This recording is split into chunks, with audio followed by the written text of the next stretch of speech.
Hello! It's me, your host, yet again, and I'm Jake, and I'm the host, and it's my show, Falling in Love With, the show where I'm the host, and I have a guest, and maybe we fall in love. And maybe I fall in love with the guest, and maybe the guest falls in love with me, and maybe you, the chat, fall in love with me, and maybe the chat falls in love with the guest, maybe the guest falls in love with the chat, and maybe I fall in love with the chat. But this is a show about love, and it's actually a show about getting to know our guest. And in just a moment, I'll be introducing our guest. But if you don't know how the show works, I have a series of questions. Originally, they were formulated by a sociologist or maybe anthropologist, scientifically designed to help two people fall in love. I've since completely discarded that idea. Turns out that it takes almost 3 hours to answer 36 questions, and so on the first episode we did 36 questions.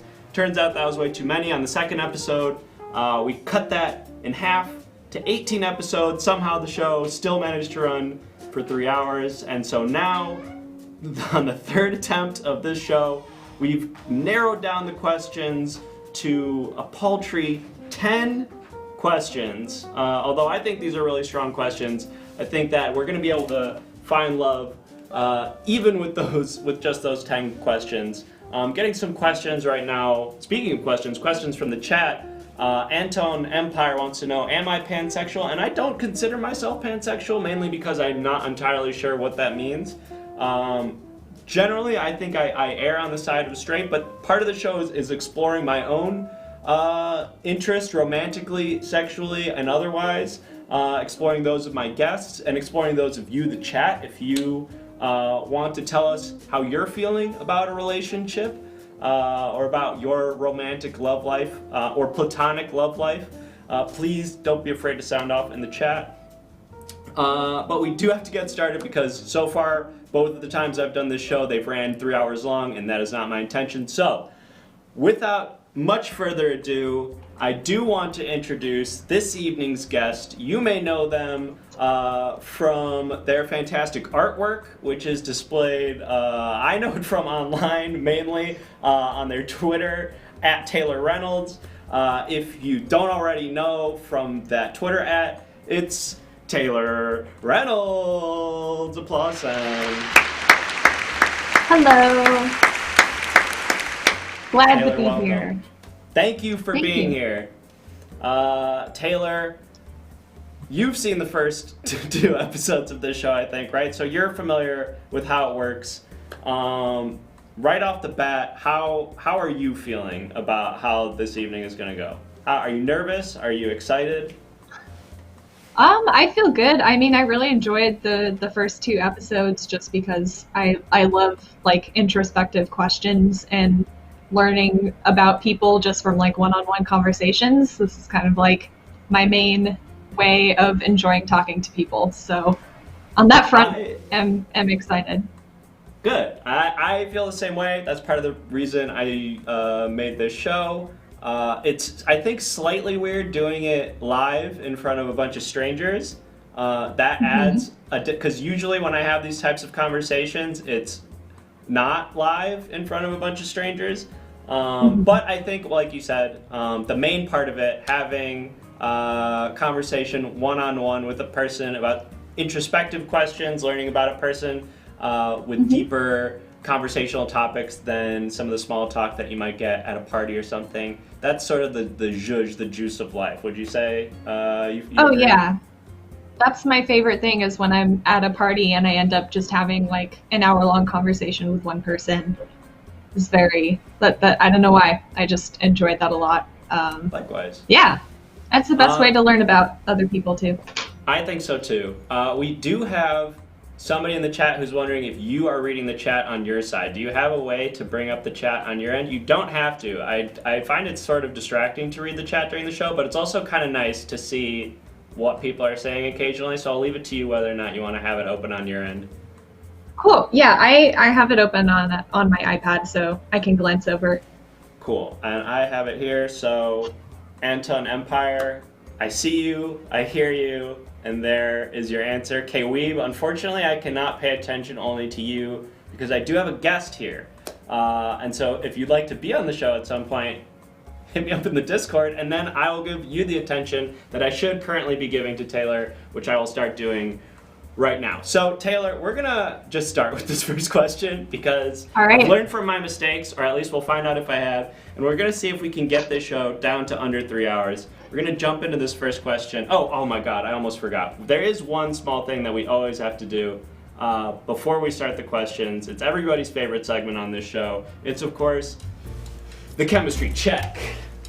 So in this segment, oh yes, Taylor, as a longtime fan of this show, will know that at the beginning of every episode of Falling in Love With, we do a chemistry check. And I'm gonna get this poll going. And so what we like to do is we like to poll the chat and just see, based on, first looks, sort of like love at first sight kind of deal. Go ahead and rate our chemistry so far. Mine and Taylor's chemistry, not mine in the chat. Although you can also sound off on your opinion on our chemistry chat if you'd like, but don't vote on that. 1 is bad, 5 is great, 3 sort of lukewarm. We are going to do a chemistry check. Since we only have 10 questions this time, we're going to do a chemistry check at 5 questions, after 5, and then we'll do another chemistry check at the very end after all 10 questions. So this is just our initial, first glance. Not a lot riding on this one, just gut take. How's this going?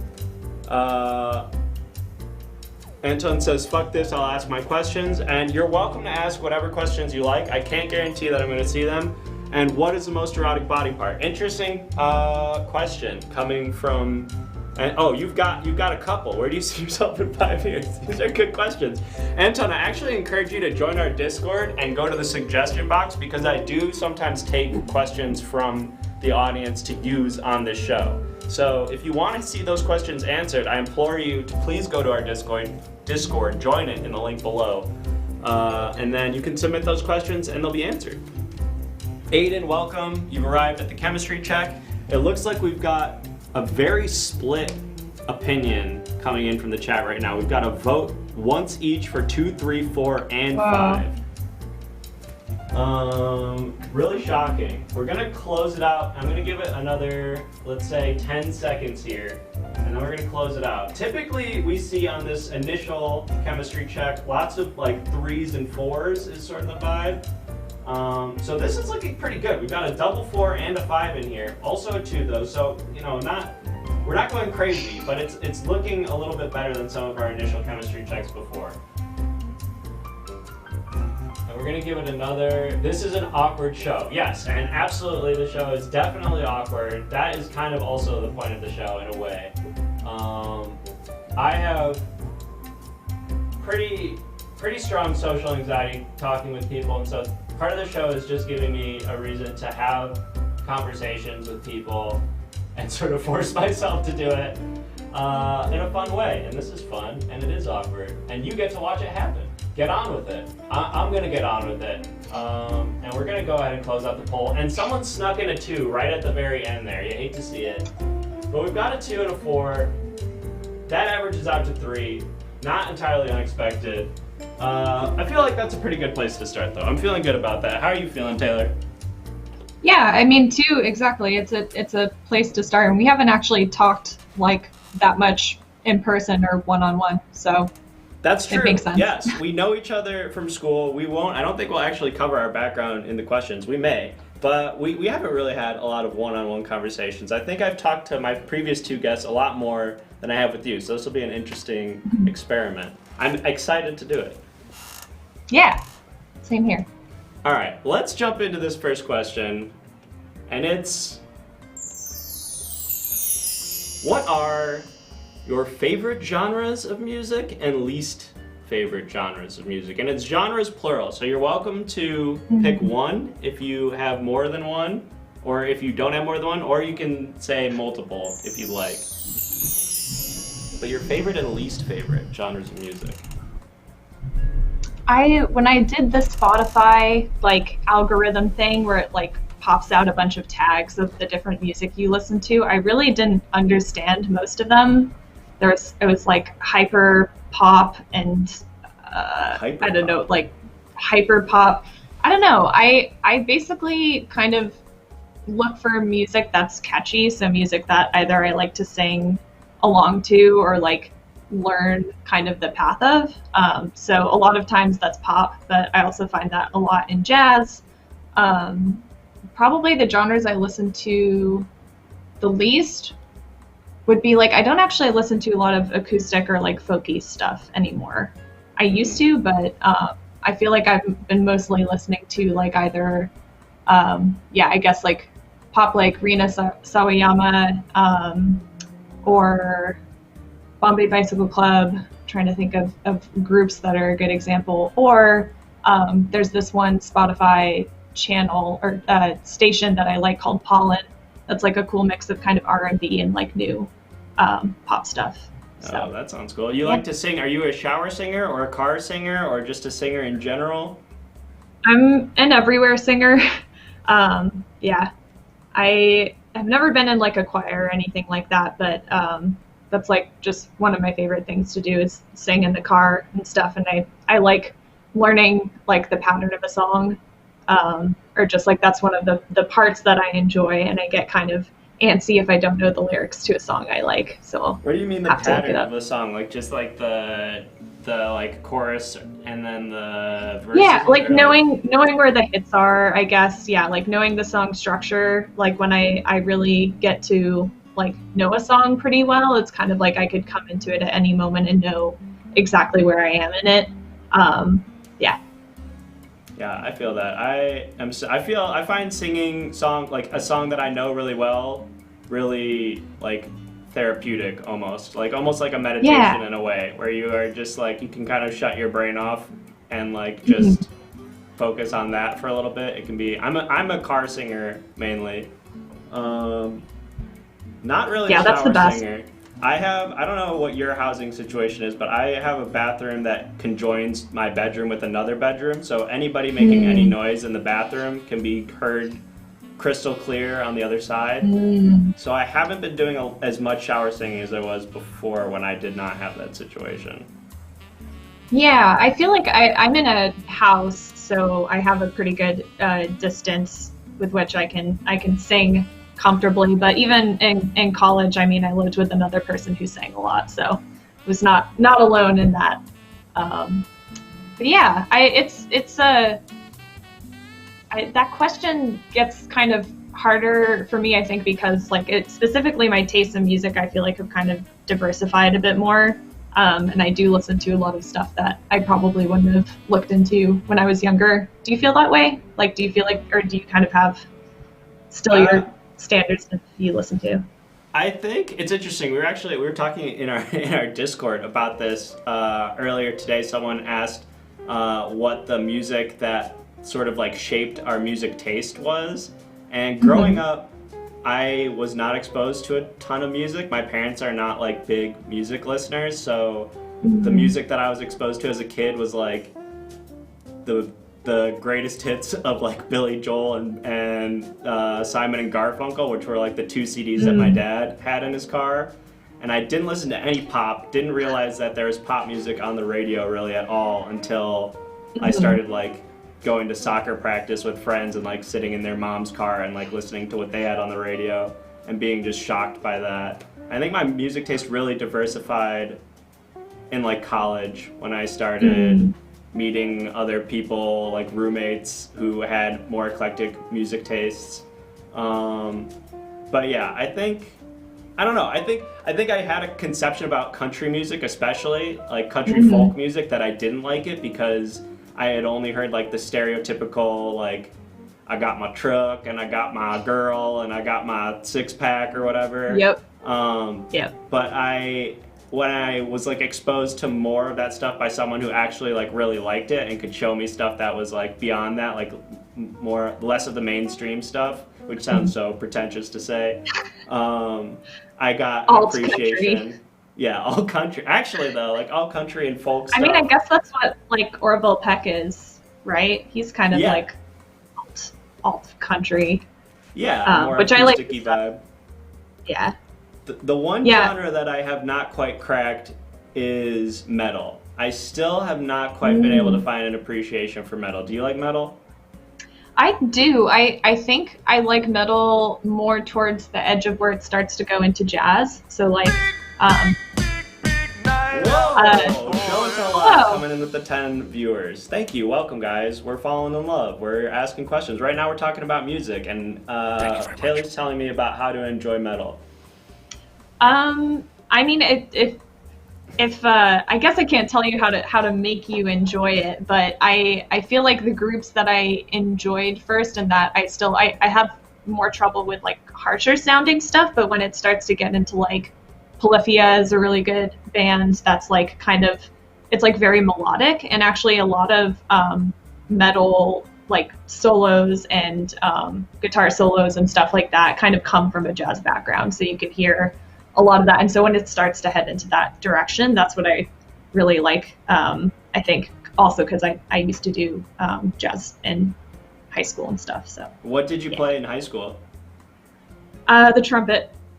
Oh, that's awesome. Was your school one of those ones where it's like every student has to choose an instrument and just do it, or did you seek out the trumpet? Well, I learned how to play the piano first, separate from school, and then when I could be in bands, I wanted to be in bands, so I started playing the flute, and then played flute up until 7th grade, and then 8th grade, I realized that I was going to be going into marching band too and stuff, and I wanted to be in the jazz band, and like, you can be a flute in a jazz band, but nobody's going to ever hear you unless you're soloing, and it was kind of the same deal with being in band in general. Is just like it's the hardest to hear instrument, I feel like, and so I kind of wanted something just a little more, and I just wanted something different, so I switched over to trumpet so I could join the jazz band, which was awesome. A good choice. Do you still play trumpet at all? Sometimes I play taps, like when we have a party, or when we used to have parties and we're like just trying to get everyone to go home. I just like come out from the other room with it and just like, yeah.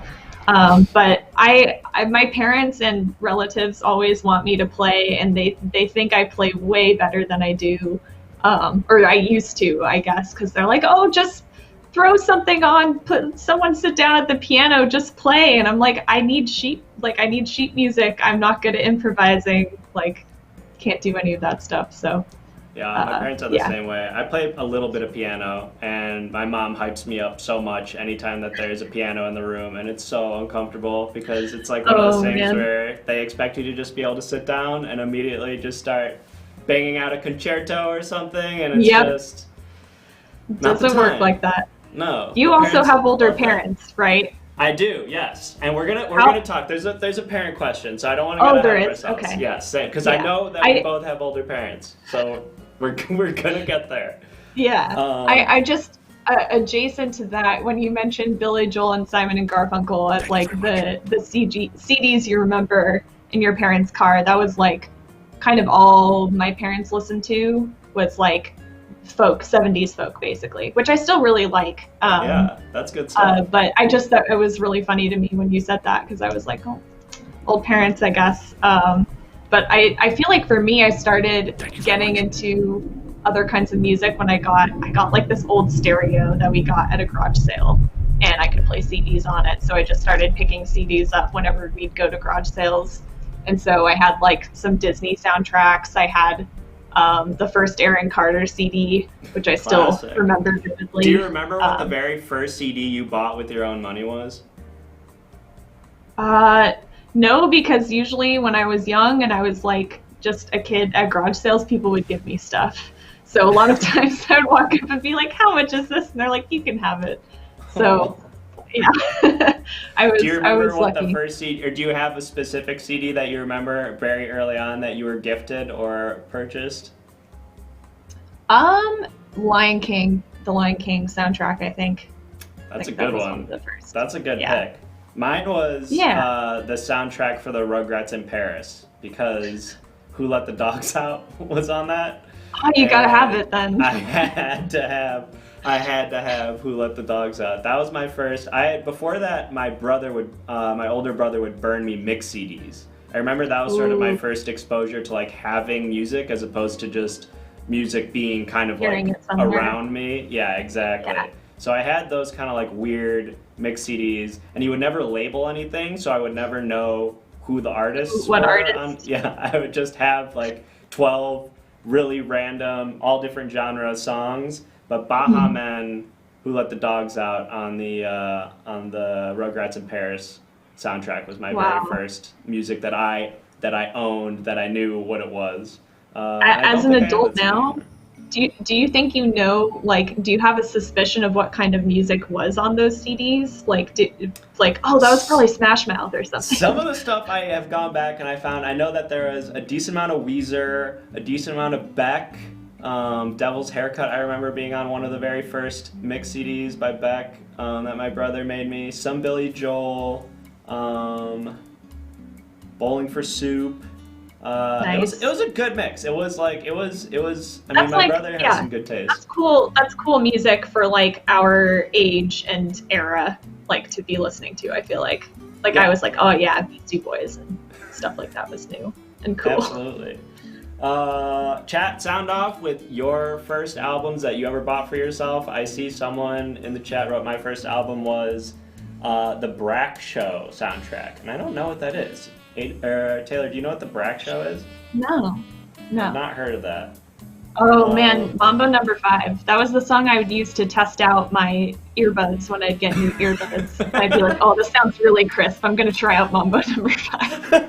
that's a great, it's a great metric for testing out earbuds. Because it Mambo had number this five sounds one good. part that was 360. It had this like there was like a Oh, break and there was like this record spin, but it went like in 360 audio. And I got Skull Candy headphones for Christmas, and I remember putting them in and being like, I gotta test out the right song. Like, Skull Candy. Skull Candy is a throwback. Those were like the quintessential middle and high school. Were they the ones that were like the over ear plastic and they no, had the they're the skull, or were they the earbuds. earbuds? Oh, They were okay, like the okay. Rasta colors too, which I didn't. Oh, I think I just picked out because I thought they were nice colors. they're nice. Um, They're nice yeah, colors. yeah, um, yeah. That was. What were you talking about? Mamba Number Five in the chat. That's right. It all comes back to Mambo number five. Cartoon Network is what Just a Tiny Taste says. I don't know what that means in relation to this conversation, but that's an interesting answer. Hmm. Switchfoot learning to breathe from the Handsome Boy. Interesting. Oh, Switchfoot. Yes, classic. That's You can sort of suss out how old people are based on their answers to these questions. My second and last album was Lou Bayfoot Mama. Oh, that was okay. That was where you yeah, got. Mamba Number That's where you Five. got Mama number five. Okay. Yeah, That's awesome. I love those answers. I forget what we were talking about before that, though. I feel good about that question. I feel like we answered yeah, our music question. You feel good about that? yeah. Absolutely. Okay. All right. We're going to move on to question number two. Question number two, similarly about creativity. Which creators or creative works have had the most influence on your own creativity? Oh man, that's a that's a lot It's to a big one. unpack. You don't have to list them Yeah. all. It doesn't have to be It doesn't have to be what do they call it? Like the thing where it's the most best. Um, they'd have those things in high school yearbooks. What are those called? It's like most Oh, like superlative. yeah, It yeah. does not have to be a superlative. It can Okay. just be top of mind. Yeah, I'm actually working on making kind of a personal database of those influences for myself right now. Like I'm Oh, just that's cool. slowly building a cargo site because you can do tags and stuff. So I've been putting together like specific albums or artists or like films, and then on the page I'll just have like screenshots of cinematography that I like from if it's a movie or like the lyrics from the album if it's an album so that eventually I can kind of just look through all of that at the What are you same using time. for that? A cargo site? I don't know what that is. Yeah, it's like it's a kind of blogging site, and it's just because I don't have a domain for it. It's just private right now, which honestly I prefer because a lot of it is just like taking art I already or images of art I already have or for like films and stuff like that and throwing them on there. So it feels better than Pinterest in that like I'm not going to post it and then it's going to get reposted all over the place. So a little more private. Yeah. But yeah, I don't know. I think creatively, I was very inspired by like Disney DreamWorks stuff when I was in, I guess when I was a young kid, and then kind of going into high school. And then in high school, I saw Princess Mononoke, and that turned me on to watching more Ghibli films. I'd grown up watching Spirited Away, so I already was kind of just like very endeared to that movie. And then I saw Princess Mononoke, which is like super violent and kind of this epic like nature warfare epic. And I was like, oh, this studio also makes like those kind of movies. That's cool. And so I went through and watched the whole Studio Ghibli like filmography, I guess, just like from earliest to latest. Do you remember how you were first exposed to Spirited Away? Because I'm always interested in like how people come across that movie. I don't know. I don't know if it was like seriously super popular in America, or like if your parents bought it on VHS on a whim, or I have no idea. I don't know, because I don't think it's something necessarily my parents would have like picked up independently or seen it and been like, oh, Taylor will like this. I have no idea. But I'm glad. Do you remember how old you were when you saw it? Probably 6th or 7th grade, maybe a little earlier. Mm-hmm. Somewhere around there. Yeah. Always loved that one. Yeah, it's the best. And then I feel like more recently, as far as like films go, the works of Cartoon Saloon, they're an Irish animation studio. They released Song of the Sea, or Secret of Kells, before I was in college, and then Song of the Sea while I was in college. And they have a new film, Wolfwalkers, which I haven't seen yet. But that's kind of the person, the director of those, Tom Moore. He's kind of like the person I think of as the next, like, feels closest to me as like the next Miyazaki sort of feeling, where like he's just really visionary and is like, gonna be a multi-Oscar winning like person at some point. So damn, that's he's exciting. I don't know who that is, but that's high praise. Yeah. It's Miyazaki. Yeah. He came and visited our school, and I got to like talk to him a little bit when he was there and stuff, and that was like super inspirational because he was just really down to earth. And it's just kind of the feeling of like, oh, this person's making the modern classics of like animation. Like, he's making movies right now that people are going to come back to in like years to come and be like, this is a classic. And that's like just a really cool feeling. When you're watching I feel like that kind of stuff, sorry, not to cut you off, but I'm curious about when you're watching that kind of stuff, are you mainly taking note of obviously you're taking note of the aesthetic characteristics of the movie, but are you also inspired, or do you take creative inspiration from the story elements too, or would you say it's mainly the aesthetic aspects that you're looking for when thinking about your own work? I think it's definitely both. Like, because I feel like they kind of intertwine, and especially when I was thinking about like what's the senior thesis film I wanted to make when I was in school and stuff, it was kind of wanting to take bits and pieces of like stories, or if not stories, then maybe just like character archetypes. And like, I want to have something like that in my film, or I want to have this particular location or this kind of character, I guess. And then, the one other one that comes to mind is for just kind of writing and reading. Terry Pratchett is like my favorite author of all time. And I didn't even realize how much when I was younger my writing was kind of influenced by reading his books. And so that's been kind of cool to come back to. And he does a lot of like kind of fantasy, but it has like kind of social commentary elements to it. It's very good. I think, and I'm actually just making a thread on Twitter right now of like art influences specifically. I've seen some of those. Those are really cool. I follow that. Yeah. Thanks. Yeah. It's, I get really, I knew this was going to be interesting just because like when people ask like, what's your top 3, blah, blah, blah, or like, what's your favorite? I I don't trust whatever first comes to the top of my head. I like want to kind of look through all of the options I have again and be like, all right, giving the information presented, these are my top 3. But that's hard to go do, when you're having a conversation. So that's true. Well, I think like you said, it definitely, I think whatever comes to mind first is probably not the true answer. It's just whatever is top of mind. And if you were given an infinite amount of time, you would probably come to a different answer. But I also think that there is something to be said for the top of mind answer. Like whatever is right at the top of your mind, there's a reason that it's the first thing that comes to mind. So I think I'm always interested in both, like the first answer that people have, and then the one that after they marinate on it a little while. Both are interesting. Yeah, I just hate the feeling of being like, if someone asks me that and I go, the first 2 that come to mind are this, and then the conversation continues. And then like later, I'll be like, oh my God, I forgot this one. This is like my favorite one. How did I not mention it? Like, I'm sure I'm going to go back later and think the same thing. Yeah. Be like, and then that person has walked away and made a complete judgment on you based on that other answer. And they didn't have all the cards. Exactly. Yes. And then you spend hours playing that over in your head before bed and in the shower, thinking about what you wish you would have said. I've been there.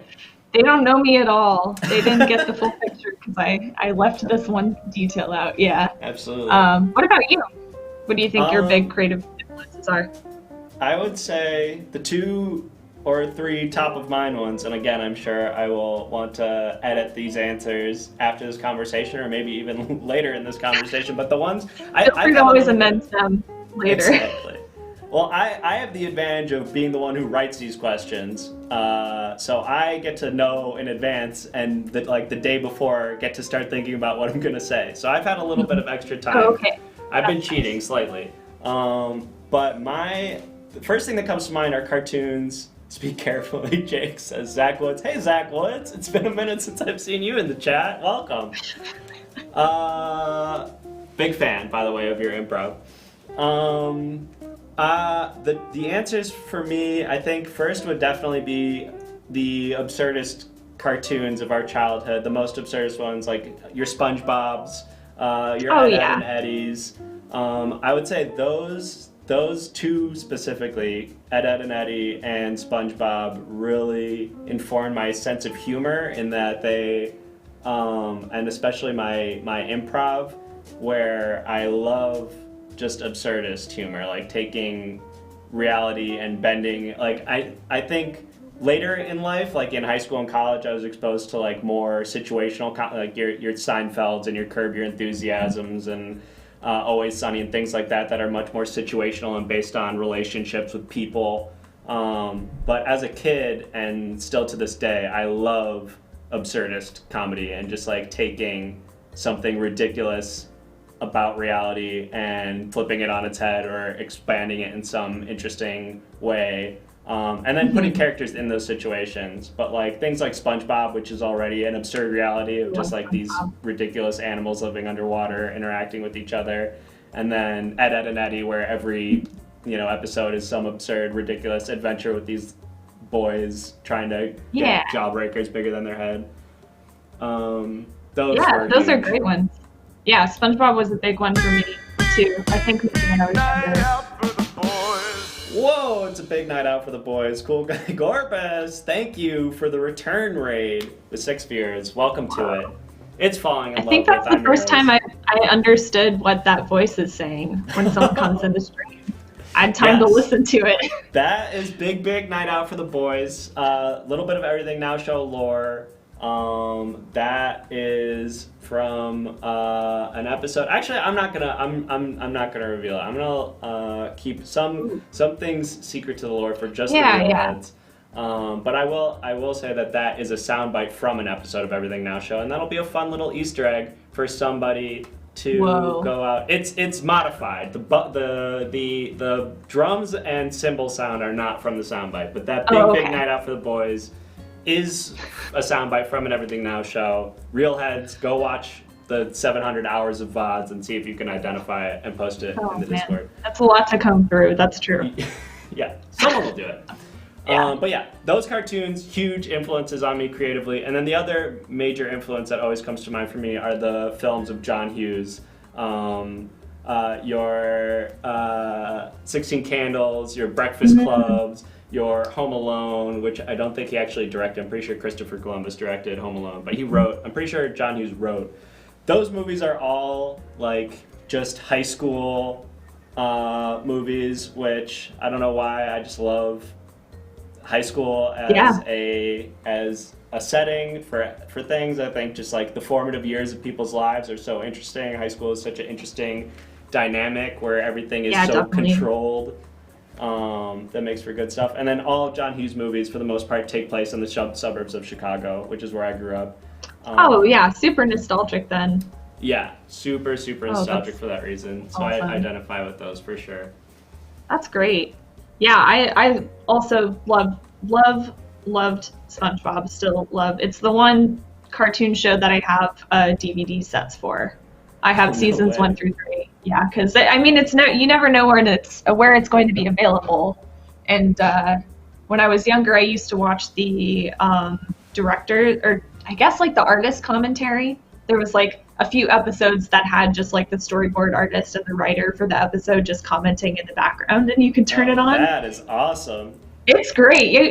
I don't know if you can find that online anywhere, but if you can't, I'll lend it to you, because it's just it was entertaining as a kid, I guess, but it was just like, kind of hearing adults talking. But especially as an adult now, it's just like they're watching. It's just like, oh, Pete, that drawing was really good. Did you do that? Oh yeah, that was Pete. That was great. Yeah, it's just like just a bunch of dudes just being like, oh yeah, we drew this one late at night. We're all just in the writer's room together, or just it's just so funny.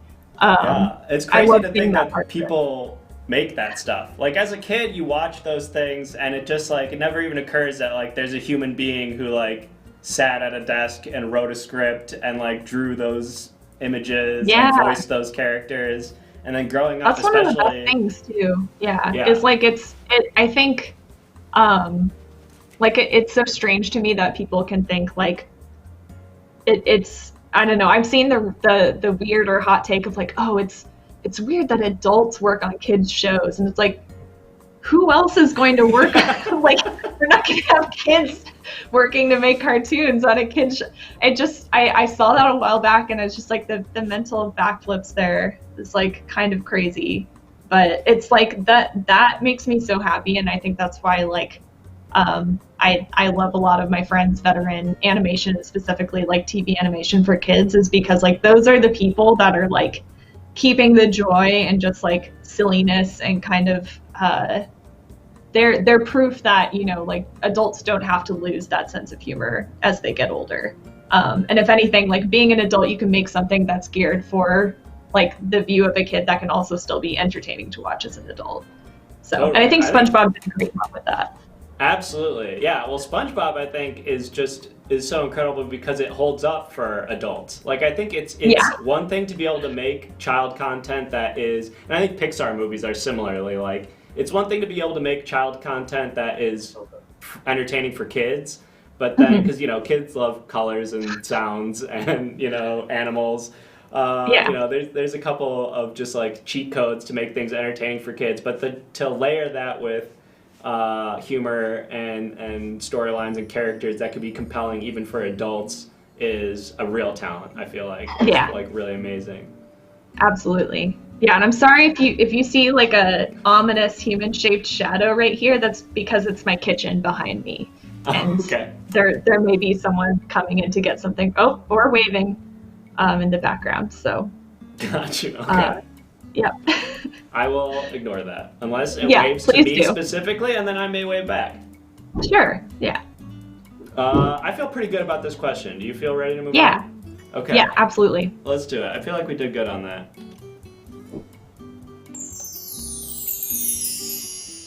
Anyone know what Q we're on, says Anton Empire? And we're on Q3, and here it is. And it's the foreshadowed parents question. What is your relationship like with your parents?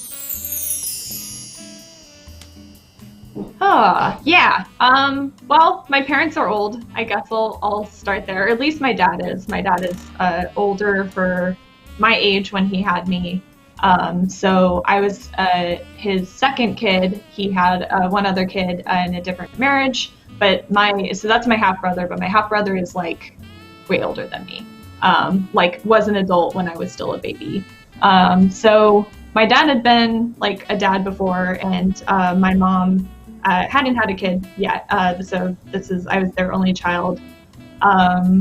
And so I grew up as an only child, lived in South Lake Tahoe when I was younger, in the woods and stuff. And I feel like just being an only child in particular probably defined a bit of how a lot of my relationship with my parents went. I do think it has made it easier for me to like ask them for stuff, and that's one of the interesting things about knowing people who have like siblings and stuff is kind of competition for resources. It feels like going over to someone else's place, and it's like, you know, maybe I don't know, maybe I'm bad at sharing because of that or something like that. I don't know, but that's kind of how I remember, at least like growing up.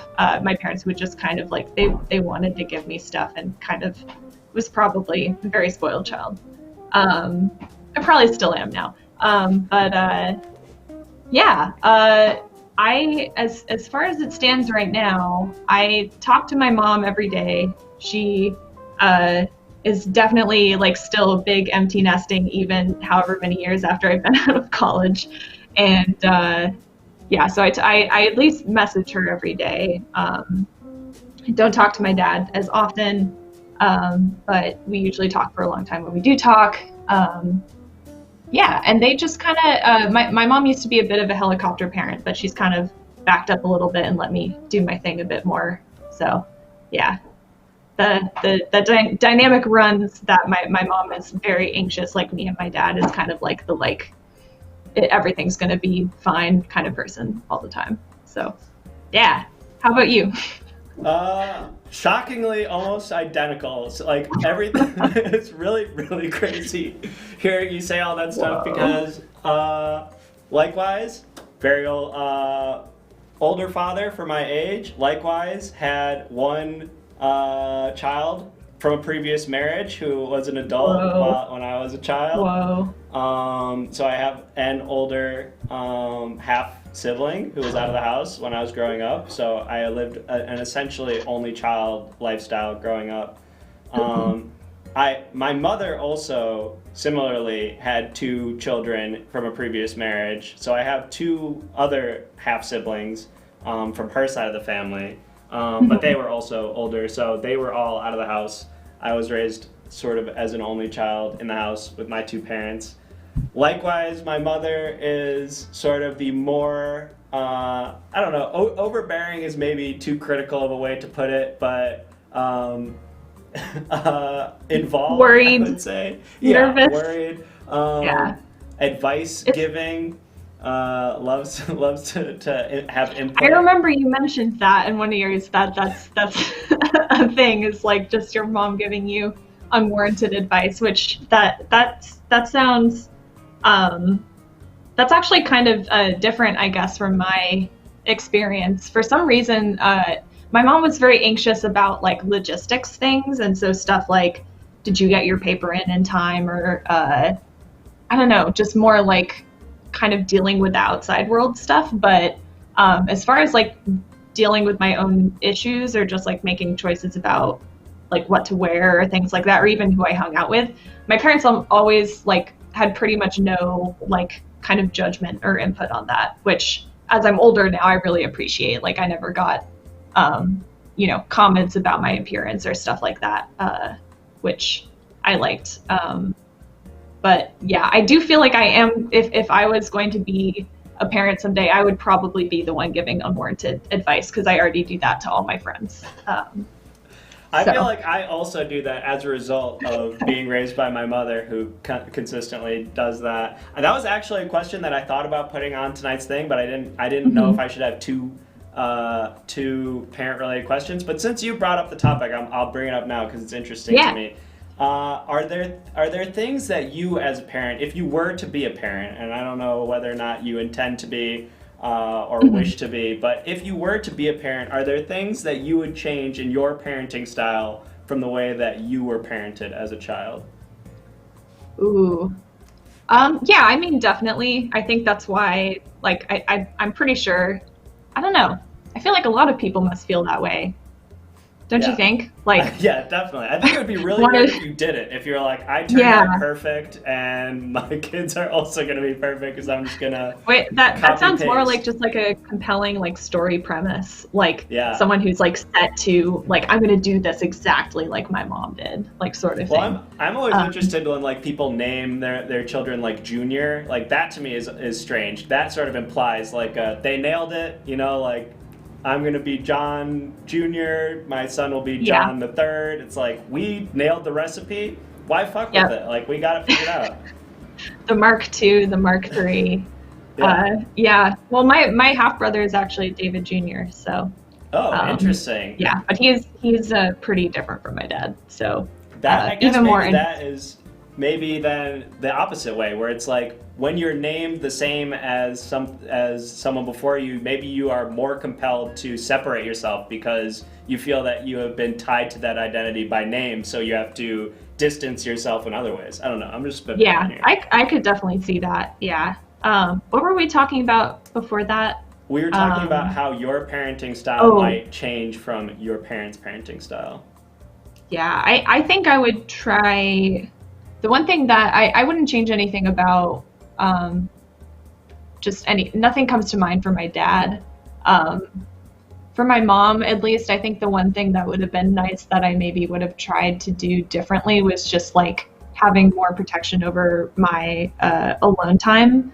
Like, I just remember her coming into my room a lot when I just like, it wasn't necessarily I was doing anything I shouldn't be, but I was just like, oh my God, what do I have to do to just like get some alone time? Like, just not have anyone coming into my room. And that was one of the nicest things about going to college was like suddenly I had some control over that again.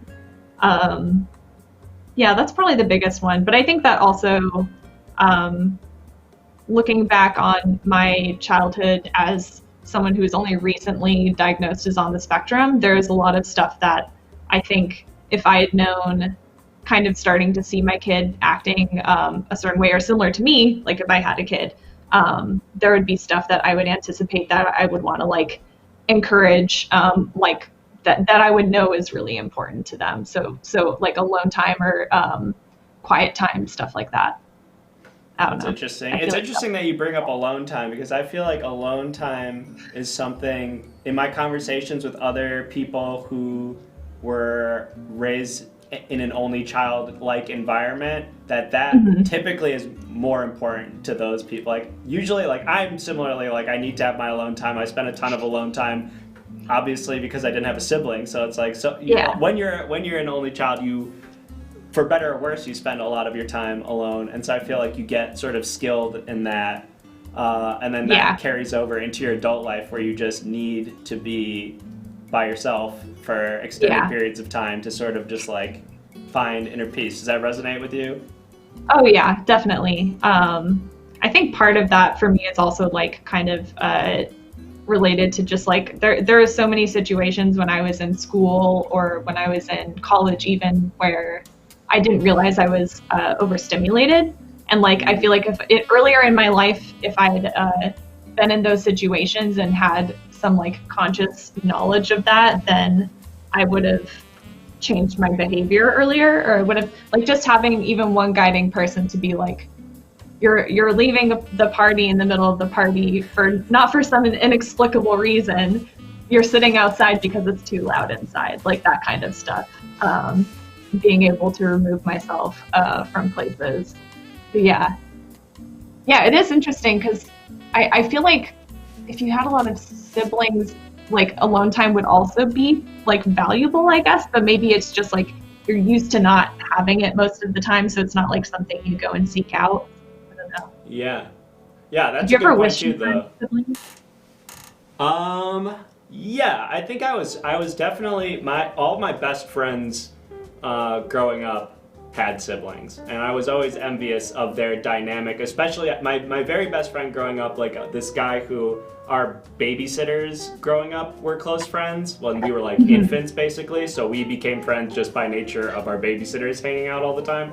And he has two younger brothers, and I was always so jealous of the dynamic of having two younger brothers that you can sort of like be like a hero to and boss around and just kind of like be looked up to as this like guiding force, but also like authoritative force. There was just, that is really cool to me. And then I had another really close friend who had a twin, which I always not identical. I forget what the other one is. He was a boy and she was a girl. Whatever that type of fraternal twin. I think. Yeah. But that sounded cool to you, being a twin. Yeah, I thought being a twin would be. I mean, of course, there's just like the movie hijinks of just like identical twin type stuff of switching places and stuff, but also just like to have somebody who shares like your entire life experience for the most part. I mean, obviously, when it's a boy-girl relationship, there's going to be some fundamental differences but like to have somebody who's been with your parents at the same age in the same household. Your entire life, like what a valuable resource to have somebody who can relate to you on such a specific and intimate level is just like amazing. I really envy that. Yeah, that does seem cool. I hadn't really thought about it that way before. I never really like wanted a sibling growing up. I was good to go. I was sort of like, oh, gosh, I wish I had an older sister or something. No, I was good. I mean, the thing was, I had an older brother, but he was, it was more of like a visit on like holidays stuff than like this is the person that I'm around that I am going to like grow up with. So maybe it's just because I can't imagine it any other way. Like it just never really enticed me. I don't know. Yeah, that makes sense. Yeah. Do you feel that you've gotten closer with your older brother since being an adult at all, or has it been sort of the same closeness of relationship your whole life? I would say it's slightly closer now. The age gap is still pretty big. Actually, his daughter, so my niece, is 2 years older than me. So I was an aunt the moment I was born. Yeah. So actually, she visited a lot more when I was a kid and was kind of closer to if I say I had a sibling at the time, like she would come out for the whole summer sort of deal. But my brother, I feel like just recently we've kind of had this understanding of I have my social media, like I have Twitter, which he isn't on, I don't think, and Instagram, and I saw he was following me on just like my artist Instagram, which is fine. But I don't have a lot of like family friends who follow that, or at least like my parents don't. My parents don't have an Instagram, and I'll keep discouraging them from getting one because it's a horrible idea. And I feel like there are parts of like myself that I'm more open with, just like with my friends and people online, than I am with them in person. And so I kind of had this. I like messaged my brother when I saw that he was following me, and was just kind of like, hey, I don't mind you like seeing my stuff, but just like at your discretion, like just don't send all of, like, I don't know, don't show it to my parents, I guess, or don't be like, oh, Taylor posted something cool on Instagram, have you guys seen it? Because I really appreciate that separation I have right now, where like I can post art online, and the only things that my parents see is if they go on my website, I guess, or if I send them stuff. Yeah. And the reaction is usually just nice. So like I want to keep it there. But specifically with the when I found out or started learning more about being on the spectrum, that was one that was kind of touchy for a bit, because my mom just would have had a harder time with that initially. So I wanted to like broach the subject a certain way. But also, apparently he never got diagnosed or anything, but he kind of has his suspicions that he might be on the spectrum as well, which that if that's the case, like that's kind of a cool understanding for us to have now. Yeah, totally. Yeah. Yeah. How about you? Do you feel closer with your like half siblings now as an adult? Yeah, definitely. I think as a kid, I mean, all my adult siblings lived like within 10 or 15 minutes of my house. Like they all moved out and were adults who were working or in college when I was Mhm. growing up, but they all stayed really nearby. So they were all like in my life pretty regularly, like coming over for dinner a lot growing up. But they were more like, I would say, like cool aunts and uncles was more like of our dynamic when I was in grade school because I was a child and they were all adults. And once I sort of got out of college and even like in college and late high school, I could like Mhm. hang out with them on a more level playing like we could talk about the same things. I could have a beer with them. I could talk Mhm. about, like politics and stuff with them. I could complain about our parents together with them. That's So always a nice one to have. yeah, there's Yeah. definitely a lot of things that I feel like you said, like you find some commonalities that you just didn't realize that you had when you were, growing up, and that brings you closer. And I feel like now I feel much more like they are my siblings than I did growing up, for sure. That's great. That's Yeah, awesome. yeah, it's cool. It's like the it's like almost like having adopted siblings. Like it's like like not having siblings, and then later in life, just like getting siblings out of the Yeah. ether. Oh, like, oh, cool. This is what it feels like to have siblings now. Yeah. Yeah, exactly. Yeah. Yeah. My half brother's still like, he lives up in Northern California. Like, we've never lived close to each other. So I feel like maybe that's why we haven't, um, had a chance to hit that point, but maybe we will when we're older. Who knows? Yeah, proximity definitely helps. That's super interesting. Also, we kind of brushed over it, but having a niece that is 2 years older than you is a really interesting dynamic. Oh yeah, yeah. I mean, it was great when we were younger. We got along like siblings. Where like we got along and had fun most of the time, and like by the end of the summer we were inseparable. But um, we would get into little fights and stuff. But yeah, I mean, so she went to high school before me and, like started getting into anime and showed me some of my first animes and like just stuff like that, gave me her old fingerless gloves from Hot Topic. It was a good time. That's awesome. Yeah, that's my, like my classic hand-me-downs. older sibling type stuff. So you Yeah, kind of did exactly. have a sort of like light version of the older sibling Yeah. situation. Oh, That's definitely. cool. Yeah. Yeah. Awesome.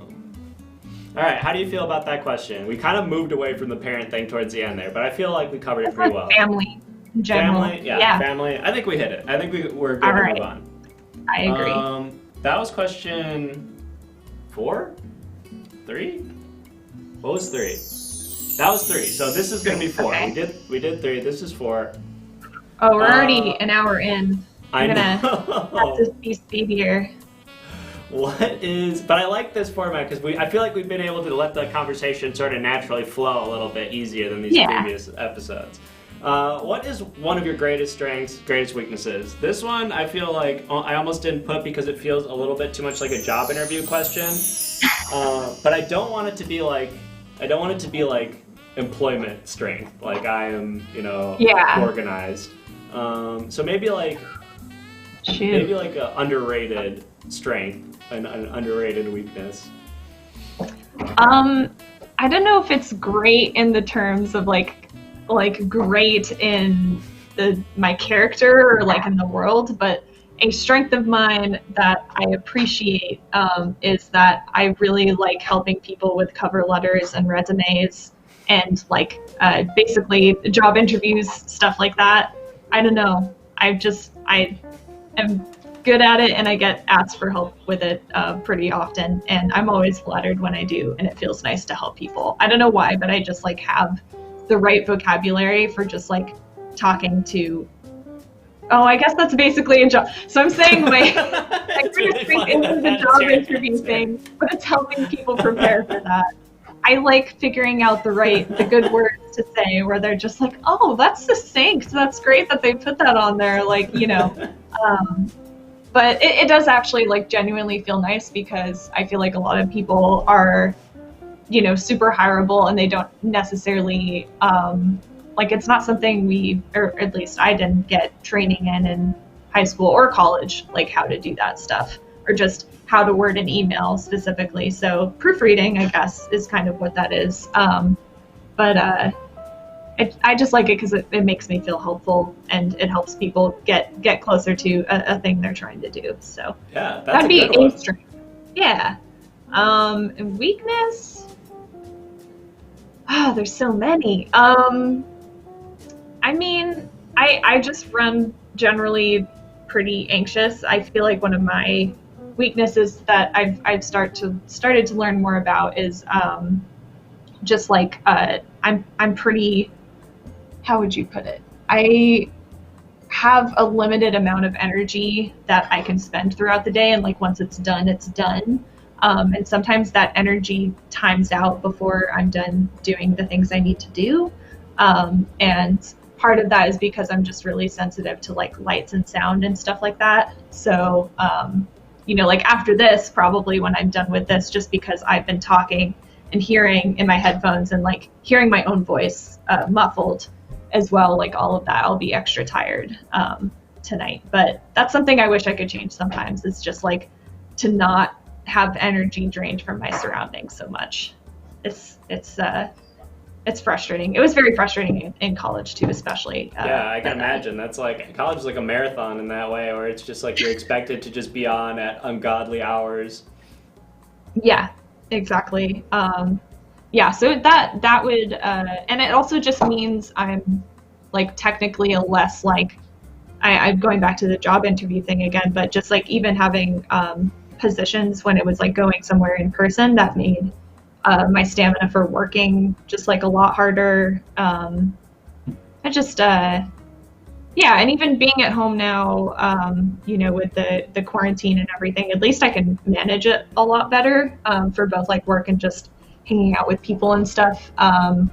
But it's like one of those things where I wish I didn't have to think about that stuff. Like I feel like some people can just go through the day and like they'll feel tired at the end of the day, but they ultimately can do everything they need to do, or like they don't start feeling in pain if like sound is too loud or light is too bright. So yeah, I feel that. Sensory weakness. Sunbro86 in the chat says, same, Tay, same. So you get some... Take care of yourself. Some solidarity. I do feel that, though, to a certain extent. I don't quite have the same sensitivity to light and sound, I don't think, but that what you said about having sort of like a limited amount of gas in the tank that occasionally ends kind of early, that really resonates with me. I remember, especially similarly in college, just having friends who could just go seemingly all night and just like being envious and just so confused about how they're able to do that, and just like being... Do you just like clock out at a certain point? Like, are you the dude that like falls asleep at the party a lot? I don't fall asleep, but I will become very grumpy. Like, okay. I guess like, or I will like excuse myself because I will realize that I'm becoming like grumpy, or where it's just like taking like conscious effort to stay engaged. Like I will notice like there'll be a shift in the evening where I'll go from just being able to kind of effortlessly interact with people to like having almost everything like feels like a bother. Yeah, exactly. Where you're just like almost outside yourself, being like, all right, Jake, pay attention. Like this is only going to be for another hour and a half. Just like stay with it. That's when you know it's time to get out of there. Yeah, I feel that. Yeah.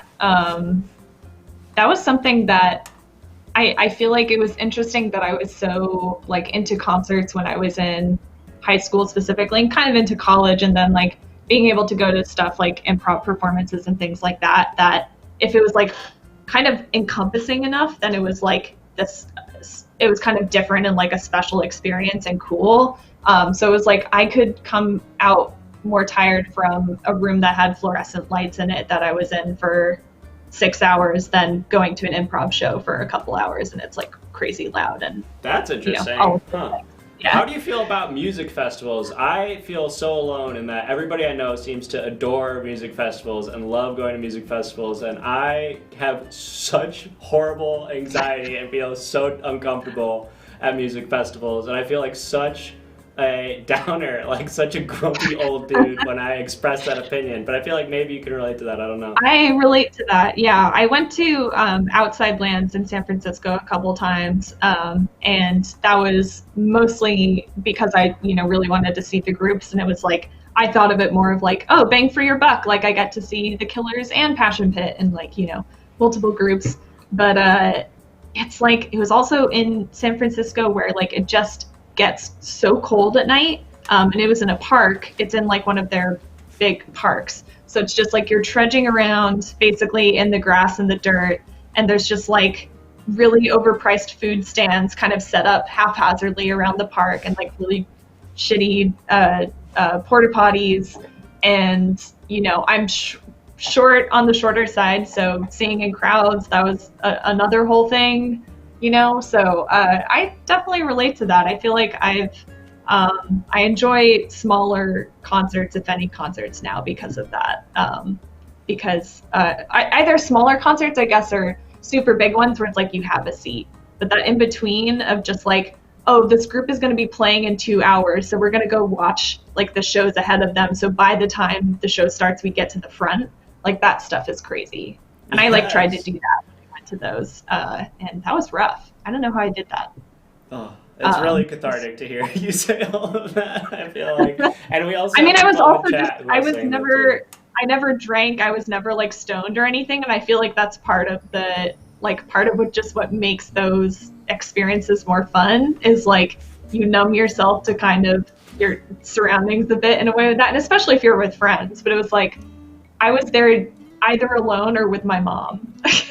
Like just she came with me to Outside Lands one of the years, and just kind of hung out and read her book and just in an area for a lot of it. And then she's like, oh, the Killers are coming, like they're gonna be on, all right, let's go watch it. But I wasn't drinking, I wasn't smoking, but I feel like everyone around me was, and that probably would have made it more fun. But even then still, I don't know, maybe I would enjoy concerts more now if I imbibed, but haven't had to think about that in a while with the quarantine and everything. Yeah, true. I feel like this is my time to shine. Now there's no concert, so I don't have to act like I don't have to come up with excuses for why I don't want to go to these things because they just don't happen anymore. So that's great for me. That is a good one. Yeah. Well, what would you say one of your strengths is? Forgot that was the question. I would say my answer to both of these is it's sort of like a double-edged sword, which is kind of the answer in itself, which is that I feel like a strength of mine is that I consider myself extremely level-headed and someone who is readily able to see both sides of things. I grew up in a household with my dad is like on the conservative side, not like a hardcore Republican, but certainly on the sort of like moderate conservative side of things. And my mom is like a pretty hardcore liberal leftist. And so dinner table conversation was always, there was never just like a right answer to anything in my house. Like everything was always contested and argued. And so like my perspective growing up as a child was like always that like, there's no right answer to anything, which in a way was cool because, I feel like it's a good way to have an open mind to things, but in another way, I think it becomes a weakness in that it is very difficult for me to have strong convictions about things that like, eventually you just need to have convictions or like you need to just have opinions on things. Like when to put your foot down on stuff. Exactly, yeah. And so I think, it's a double-edged sword. And even saying that, it's like, I don't know, I've been thinking about being a Libra a lot recently, which I don't typically buy into astrology necessarily. I don't know a lot about astrology, so I think a lot of my skepticism comes from a lack of research and just general understanding of physics. I don't know very much either, and I specifically don't know a lot about Libras, I feel like. All I know about Libras really is that their symbol is the scale, and so theoretically, whoa, okay. Yes.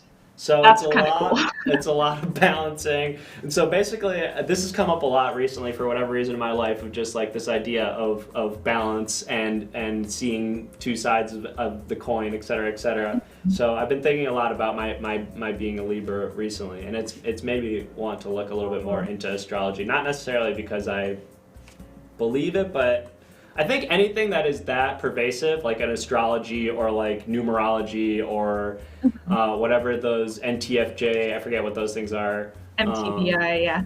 Yeah. I feel like even if those things aren't real necessarily, there are things, Myers-Briggs, thank you, handsome boy. Yeah.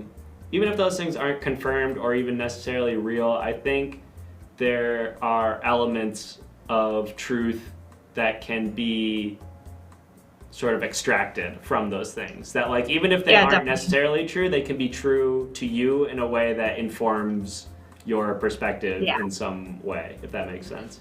Oh, absolutely. Yeah, I mean that's how I kind of feel about more specifically like tarot cards, because I have friends who use them just personally, but also they're actually a really good just storytelling tool. And one of the reasons that is just because it's kind of just symbol and association. So when you do a tarot card reading, it's less about like, or at least for me, it's less about like, oh, what are the spirits trying to tell me through these cards, and more just like, I'm going to think about this certain issue, and then I'm going to see the cards and like what they symbolize, and kind of it's the we were talking about of just like the first thing comes to mind. There's a reason it comes to mind.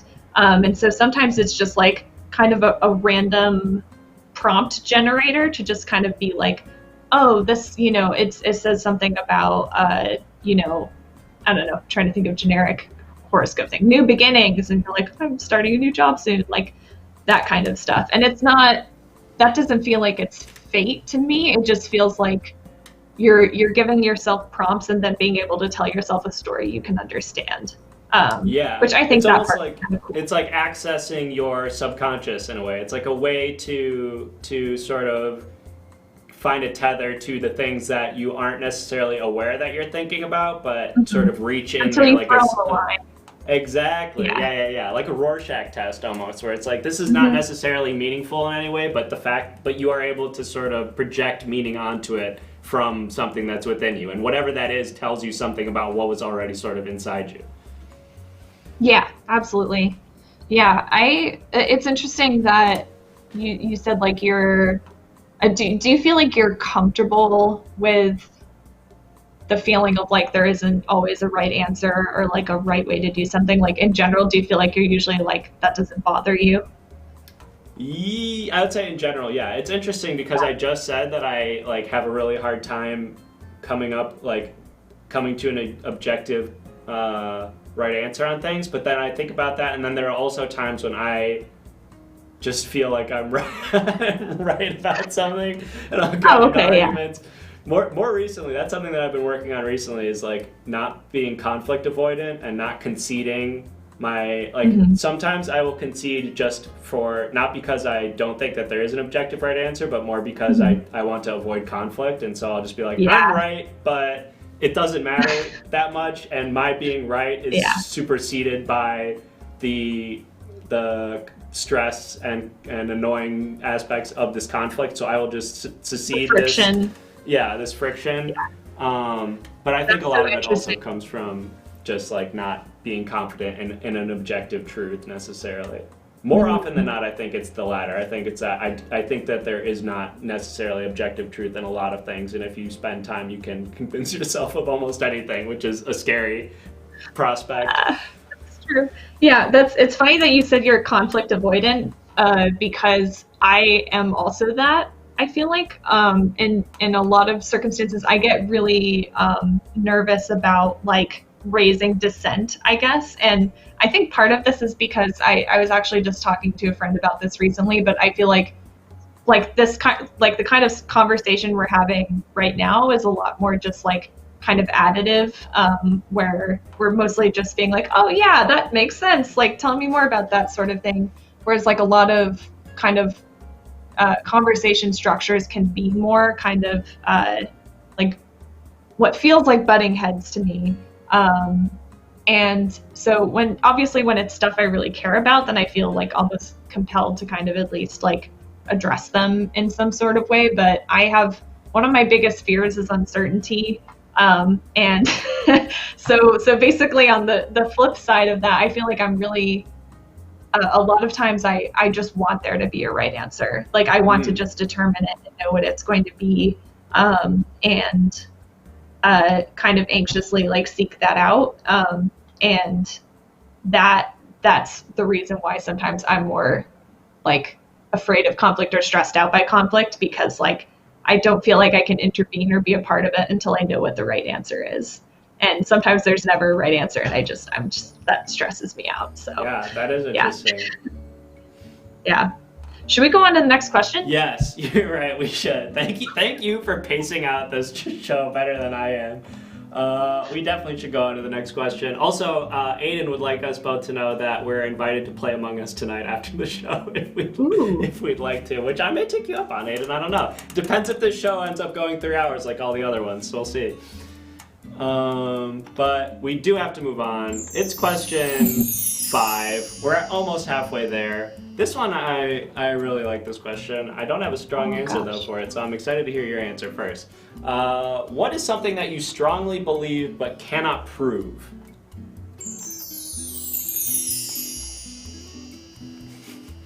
I can't prove anything. Oh my gosh.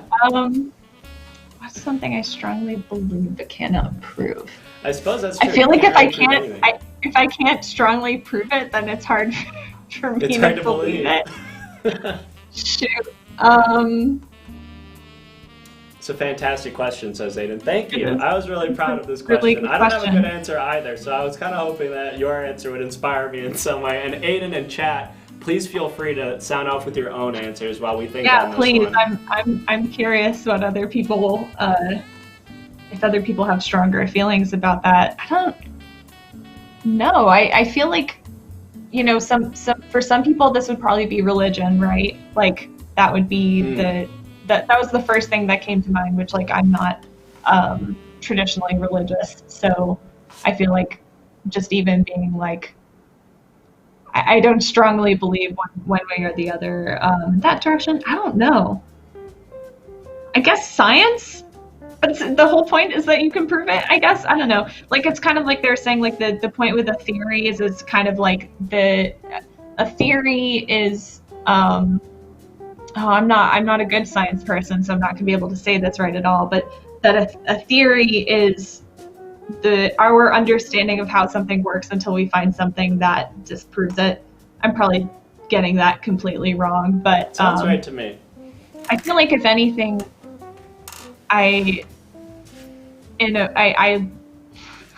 know, science, I guess, that there's planets out there and that's stuff a good like that, one. I guess. Sunbro just said a similar one, that there's intelligent life out there. That is one that resonates with me. I also agree. I agree with that. I also believe that there is intelligent life out there. And certainly I think can't that's something prove I it. want to be true. Yeah. But do you, that's something in your I heart want of to be hearts, true. gun to your head, someone says, "Is there life out there, intelligent life out there?" Do you in your heart of hearts believe it? I think there's gotta be. You know? Yeah, me too. It's just so big. How could there not be? I don't know. Yeah.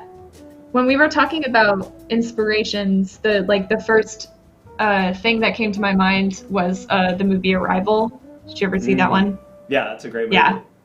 I would love something like that. Aliens like that would be cool. Just like I think that depiction of just like, oh, we can't communicate with them the same way that we can communicate with humans. They don't look humanoid. That kind of stuff. I feel like that's more likely than kind of more sci-fi depiction, at least of other intelligent life. But that's a good one. Yeah. Yeah, I think, thank you for our mutual answer, Sunbro. I think we both are going to steal that. Aiden says, I love Arrival. Yeah, great movie. I would love for some more explorations. I totally agree. I think that it's so easy. It's everybody's first conception of aliens is the little green or gray guys with the big eyes and the big heads that have normal hands and feet and walk around. But it is so, and it's probably the reason that it's so difficult to write a movie like Arrival is because we've been so conditioned. Like, it's hard to imagine something like those aliens because they're like literally alien. Like, they're so outside of the conception of human understanding that like even having the ability to imagine those things and put them on paper and on the screen is a challenge in its own way. That's so cool, and I love so compelling.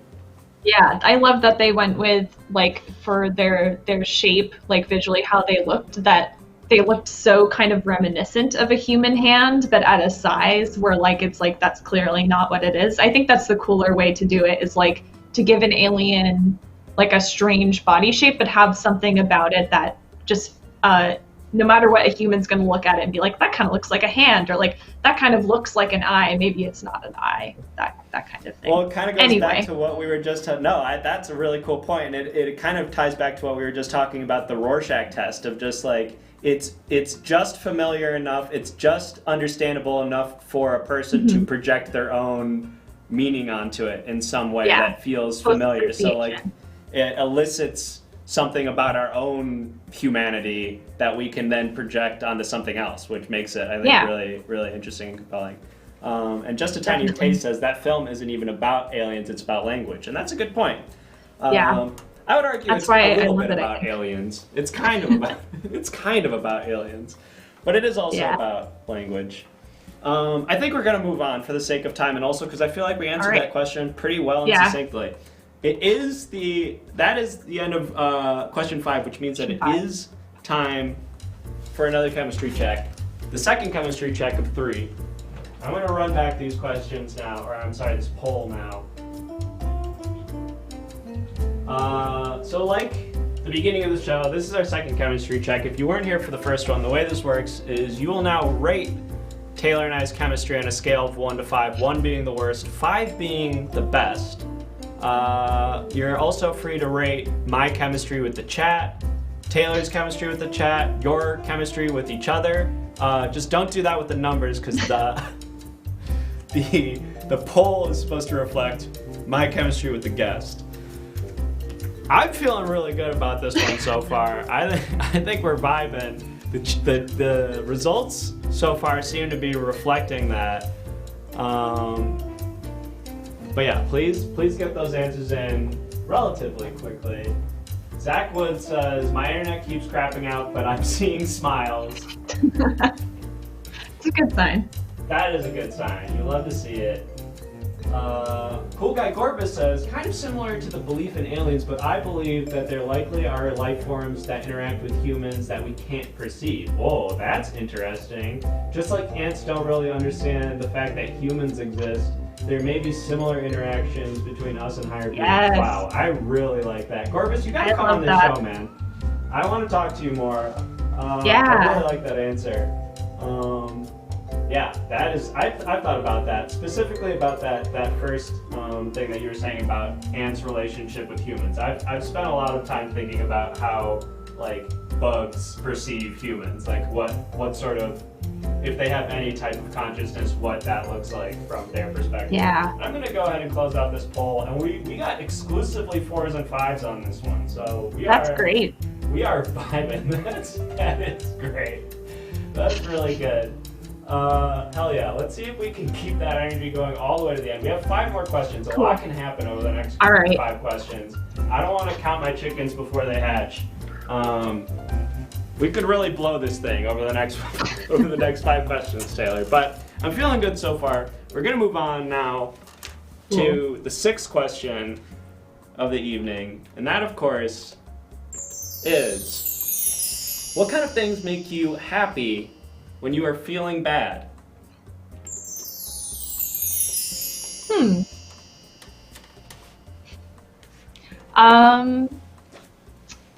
Quite a few things I feel like I could choose from. The ocean in particular, like being on the beach specifically, makes me ridiculously happy. Is this? There's something.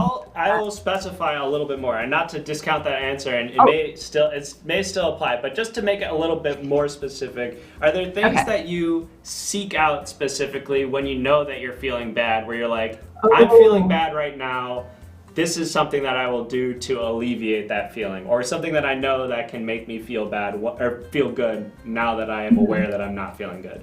I don't know if that changes the answer at all.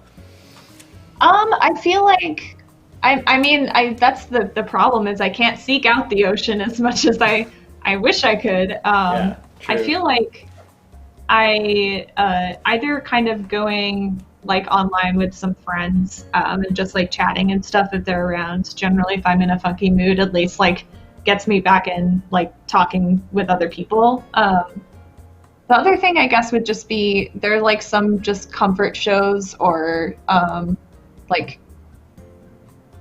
comfort shows or movies that I can put on that'll kind of. But I have a weird kind of aversion to like, or not aversion maybe, but just I have a hard time necessarily just being like, I'm gonna cheer up now. Like I'm gonna just like, oh, I'm feeling bad, and so I'm gonna do this thing, and it's gonna make me feel better. Like even that kind of like feels like a little forced. I don't know. So I feel like a lot of times when I'm in those situations, I kind of have to process whatever it is I'm feeling before I do the like make myself feel happier step. But then that's usually like just not to cut you off, but do you feel like you have an easy time identifying when you don't feel bad? Because I'll just speak from my own experience. I feel like that's something I've recently spent more time thinking about. Like before I would just like maybe go like a day or two or sometimes a few days feeling bad, but not necessarily identifying that I don't feel good, just kind of just being like, this is just how I am right now. And I feel like in the past like year or so, I've become more consciously aware of my mood and like then being able to like proactively affect it in some way. Does that resonate with you at all? Yeah, definitely. I usually have a hard time like identifying those emotions, or just like just once it's there and I'm like, I'm in a bad mood, it's like I know I'm in a bad mood, but there's definitely like just feeling yucky and not being able to like explain it more until I figure out what exactly it is. Like, oh, you're really hungry, you haven't eaten in the past few hours, like that kind of stuff. But yeah, I feel like the stuff I seek out, I like to read while I eat a snack. That's always a nice one. That's very like kind of focused activity. There's like usually something like a recent like YouTube series or something that I would put on to just like make myself laugh, that kind of stuff. Probably in college or high school, that would have been like The Office or something like that. I feel like now when I need dopamine, a lot of times we've been putting on the Half-Life VR, but the AI is self-aware, that video series, because it's very good. Half-Life VR, the Half-Life Alyx? No. So it's this is exciting if you guys haven't seen this, because I feel like you'd get a huge kick out of it, just the whole cast. But it's a Wing Radio TV, the streamer. Do you know? Okay, so he's a streamer, and he did a multi-part series where he was in basically Gary's mod, but it was like the first Half-Life game. And so he's in there in VR, so he can like move his hands around and stuff, but it's weird because it's all like low poly, like older video game. And then it's called Half-Life VR, but the AI is self-aware because there are 3 other characters that are being played by actual people, but they're moving around NPCs. Oh my God. And they set it up so that their mouths open like when they speak and stuff, and the sound is all diegetic. So like if they're in a tunnel or something, the other people, it sounds like they're in a tunnel. It's fantastic. That's amazing.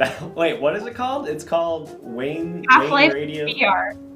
Yeah, Wayne Radio is the dude, and if you just look up Half-Life VR, even if you just do Half-Life VR AI, it'll show up. But awesome. It is so funny. I have a friend who also went to same college as us, that he was like a stagehand for it, which meant in Gary's mod he was like bringing props in and out of the scene. So just like spawning pigeons in a certain room, or there's like he had a behind the scenes of when he was in there where he just like goes into a room that they're going to enter quickly and just slaps a big dog like graphic on the wall.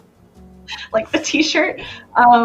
Yeah, that has been bringing me so much joy, and I feel like it like goes long enough too that I can put it on and just kind of like zone out and enjoy it. So that was the first thing that came to mind for like just kind of media, at least, to perk my mood up, I guess. For sure. Yeah. That's a good answer. Can somebody in the chat please post that in the Discord, that Wayne Radio Half-Life thing, so that I can find it again later? Because I definitely want to check that out, and I will 100% forget. But that sounds so cool. I thought you were talking about the new VR Half-Life game, Half-Life Alyx. Do you know about that? Yeah. We have a Vive on loan from some friends right now, and so we bought the game and still have yet to play it. It's really good. To. I got like 3/4 of the way through, and then I got to a really scary part, and I got too that's scared. What I'm afraid of. Yeah, it's extremely scary. I have one of my favorite video games, just like narratively, was Hellblade: Senua's Sacrifice. I said Henua. Which was about like this Pict woman, like Viking woman, going through basically like Viking hell to retrieve the soul of her dead boyfriend, basically. And she has schizophrenia, so she and it's like clinically like researched and stuff. Like they actually like talk to like actual people who live with schizophrenia and stuff to get a sense of like what hearing voices is actually like and the kind of things that they would say and like what they would do and not do. And so you can play that game in VR and hear voices that sounds while terrifying. You're going through Viking hell, fighting off enemies. And it has one of my favorite creature designs in it as well. So I'm like working up the courage to be able to do that because I know it's going to be incredible, but I am very afraid. And I feel like it's going to be the same with Half-Life Alyx. Yeah, I'll say Half-Life Alyx is super fun and really good and a very compelling story, but yeah, very scary. I'm the same way. I feel that way with so much media where it's like, I know I would enjoy this and I wish I could, but I have such a low tolerance for anything even vaguely horror or like scary. Oh, really? Even like movies and stuff? Yeah. Oh, yeah. Oh, okay. Yeah, I'm different there. I love scary movies. You love scary movies? Yeah. Actually, that is another weird kind of comfort thing that I go to. It's like rare. It's like if I'm really feeling like shit, but sometimes I'll put on Ex Machina, if you know that movie. I do know that movie. That's a great movie. I don't know why. It's just super soothing to me, which doesn't make any sense because it's like just a really anxious movie. That one, or when I was on a trip once, we ended up putting on The Witch. Like I have not seen, but I've heard it's extremely scary. Also not like a very relaxing movie, but there was something about just like we were in Kyoto and just super tired and jet lagged. And we're like, you know what sounds nice? Let's watch The Witch. That sounds really great. Let's put that on.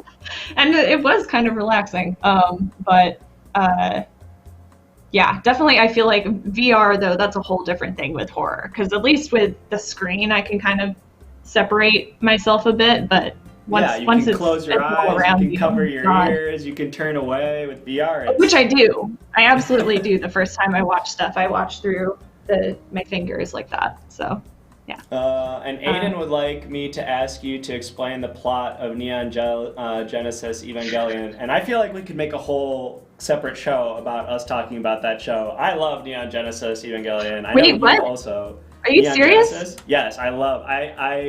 Tommy Regan, mutual friend, I think maybe of ours, or at least I think you know Tommy. I don't know if I do. But anyway, continue. Do you not know Neon Genesis, or do you not know Tommy?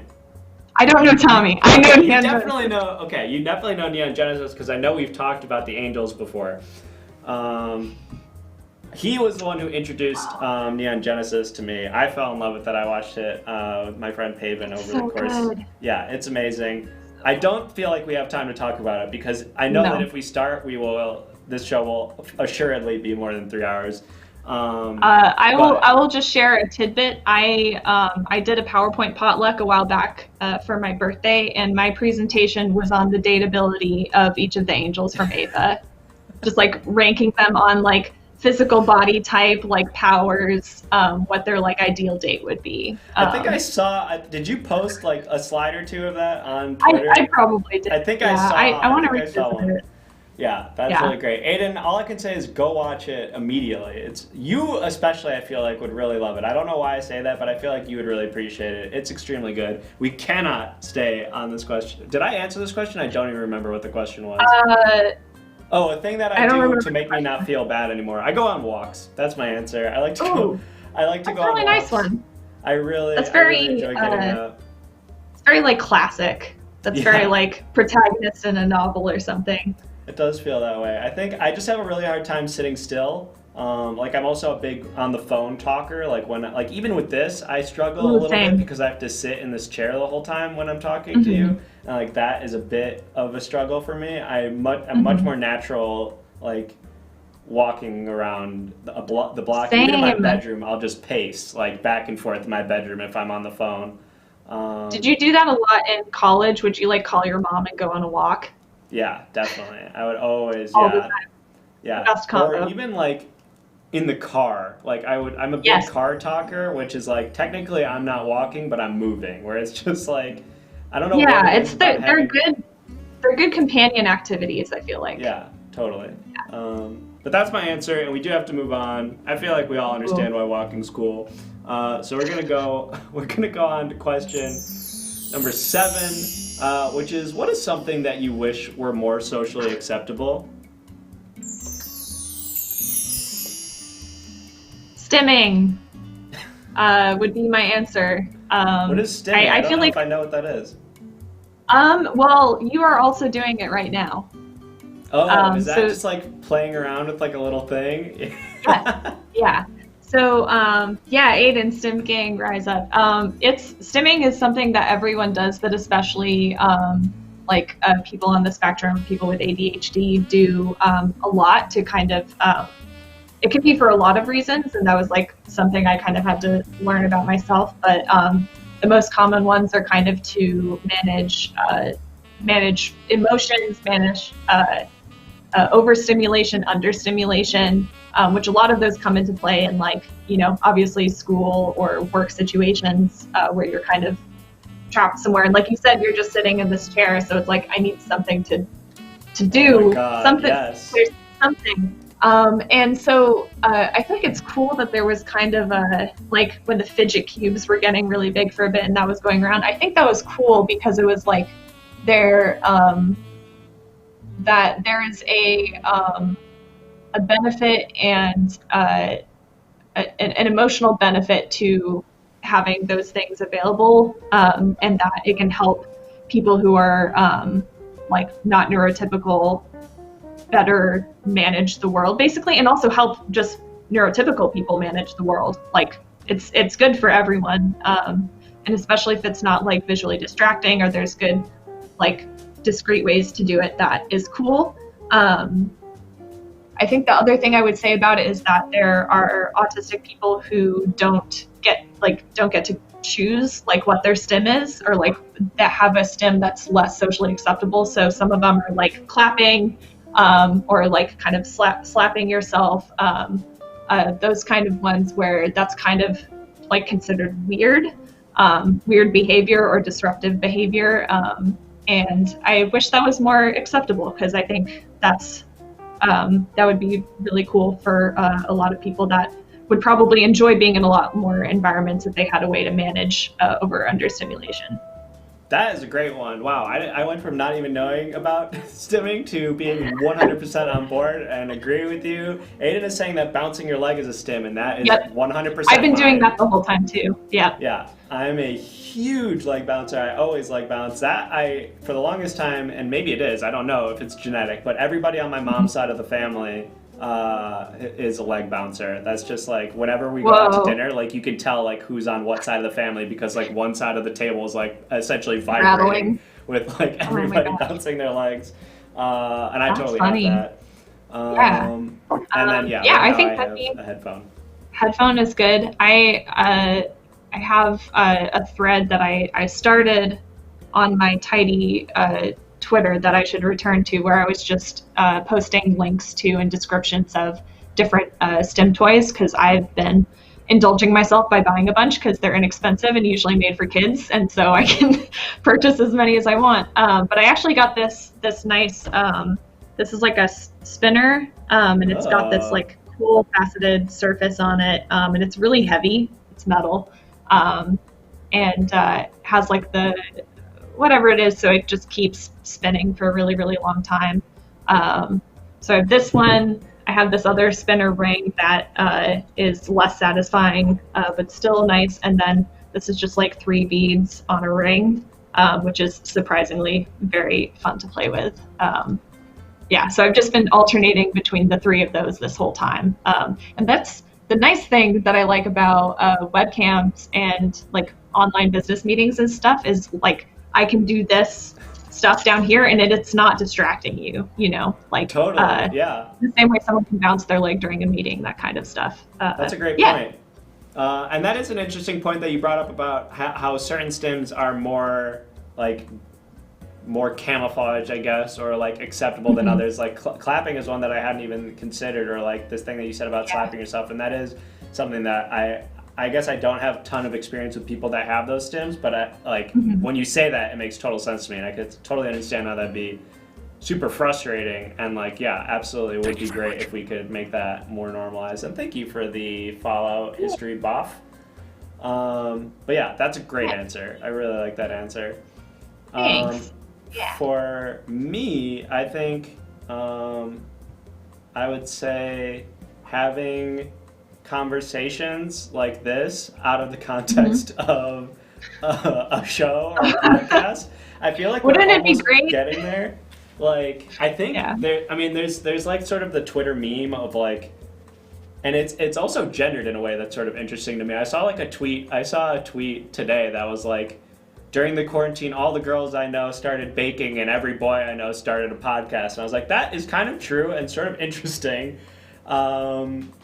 Like something that I've picked up on a little bit. I don't know if that resonates at all with you, but I do feel like a lot of people, especially of course during the, and I don't know if it's necessarily gendered, but just in general, a lot of people that I know during the quarantine have picked up podcasts or started podcasts. I think obviously because there's such a lack of real life human interaction that you just want an excuse to talk to people.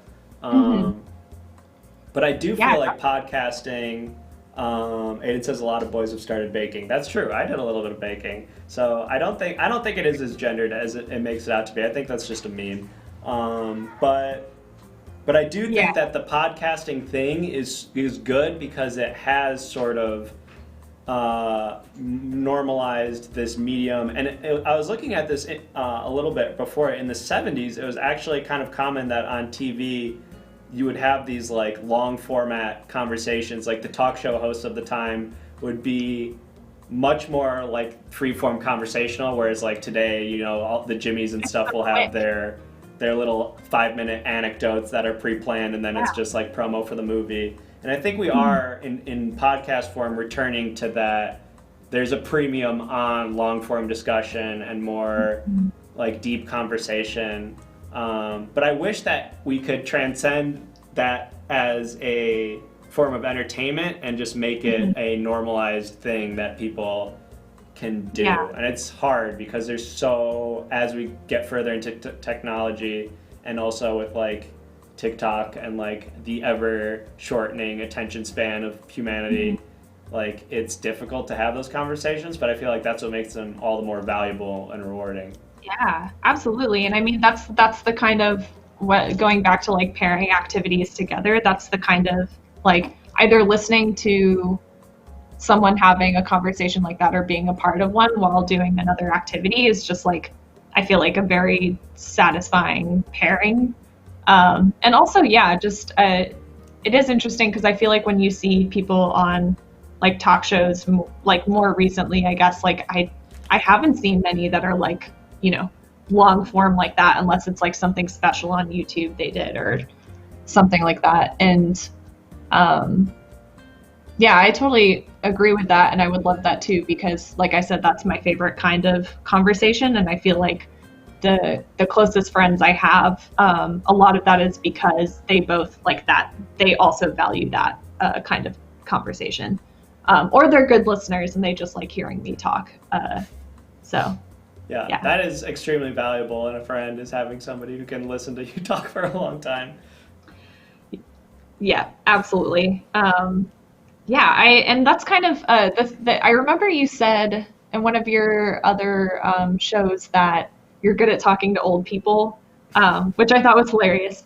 Um, and I feel like my kind of relation to that is like I miss like I get satisfaction out of and like just find it like really important that when I'm out in public and talking to either random people or especially people like service people, so someone who's being my cashier or my waiter or stuff like that, like I want to be the nicest, easiest talk to person that they're going to encounter in the day. And because I haven't been, going out as much or stuff like that, that was actually some of my favorite forms of conversation was just like those quick moments with, people or I don't know, just like making connections with the baristas at my local coffee shop, that kind of stuff, where it's like an initial thing where like I feel like I'm good at like being pleasant and getting my order out and being easy to talk to in those situations. And that hasn't been coming in handy as much unless it's on the phone. Which I used to actually do tech support calls for my parents when I was a kid. So, Oh my gosh! my Well, there dad, you go. Then. my both of them would be so rude, and I still that's something that I wonder if you've encountered with your parents, where just like I don't know what it is about boomers and talking to service industry people. My dad is horrible with that. He is just really just like he is like sarcastic and dry in a way that like some people can appreciate where they like he's kind of it's like charming in some situations where if they can like go along with it can be sort of charming, but in other Mm-hmm. cases where people don't realize that he is being like dryly humorous, it just is like so grating and embarrassing. Ooh. Yeah, My that's mom is me. the other way. Yeah, that's I can I even if I'm like if it's like 99% sure it should be obvious that someone's being sarcastic, there's always a little grain of me that will think like no, but they're probably just seriously saying that. So I would Yeah. probably be terrified if I talked to your dad and he made a joke like that. I'm just gonna respond like that's real. I have no other way to respond.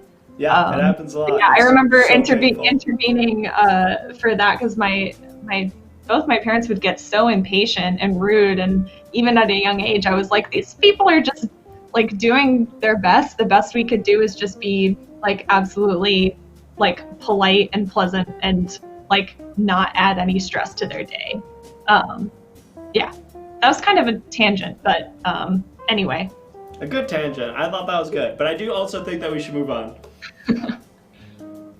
We're going on to question 8. This is a Oh, question that kind I'm recycling from the last episode. It's one of my favorites. What is something that you've changed your opinion or perspective on recently? And I want to amend it slightly because I feel like recently makes it too specific, and I want to open it up to just in general. But if you have a recent one, that's good too. But just something generally that you have changed your opinion or perspective on. I think when I don't know about one recently, but I think when I was um, young, high school age, I was definitely in the camp of like kind of kind of slut shamey, I guess, or just like kind of seeing girls who would dress differently from me and kind of like feeling like oh they they shouldn't dress like that, or kind of just having like what was probably just misplaced jealousy at the time of like other girls dressing different than me. And that's something that I definitely like towards the end of high school and going into college. I just from being around other and better people kind of got a better understanding of. So yeah, I think That's that's a really mine. good one. That actually Yeah. kind of inspires. I didn't have one in mind coming into this, but that does sort of inspire one in me, a similar one that I had about people who were extremely physically fit. I had a perception that they were dumb, which is like, which I think may be true of some people who are extremely physically fit, but I think my perspective was like, it is not hard to achieve that. Like, it's just sort of like a very basic thing that you can just like lift the heavy thing over and over again, and then you will be strong. And it's like, well, if that's what you're interested in, then like you must be interesting in other ways.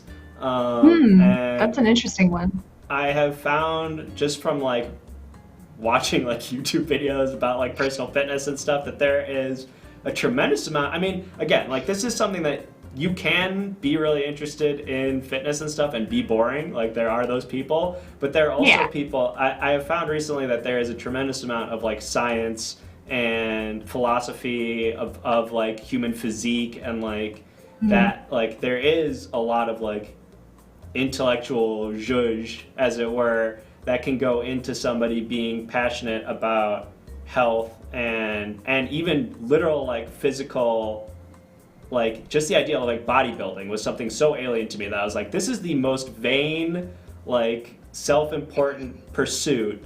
And again, totally can be, but I think there is a more profound approach to the pursuit of actually seeing a documentary on Arnold Schwarzenegger. There's a great I forget what it's called, but there's a documentary about Arnold Schwarzenegger where he sort of pontificates about the significance of bodybuilding and what it meant to him.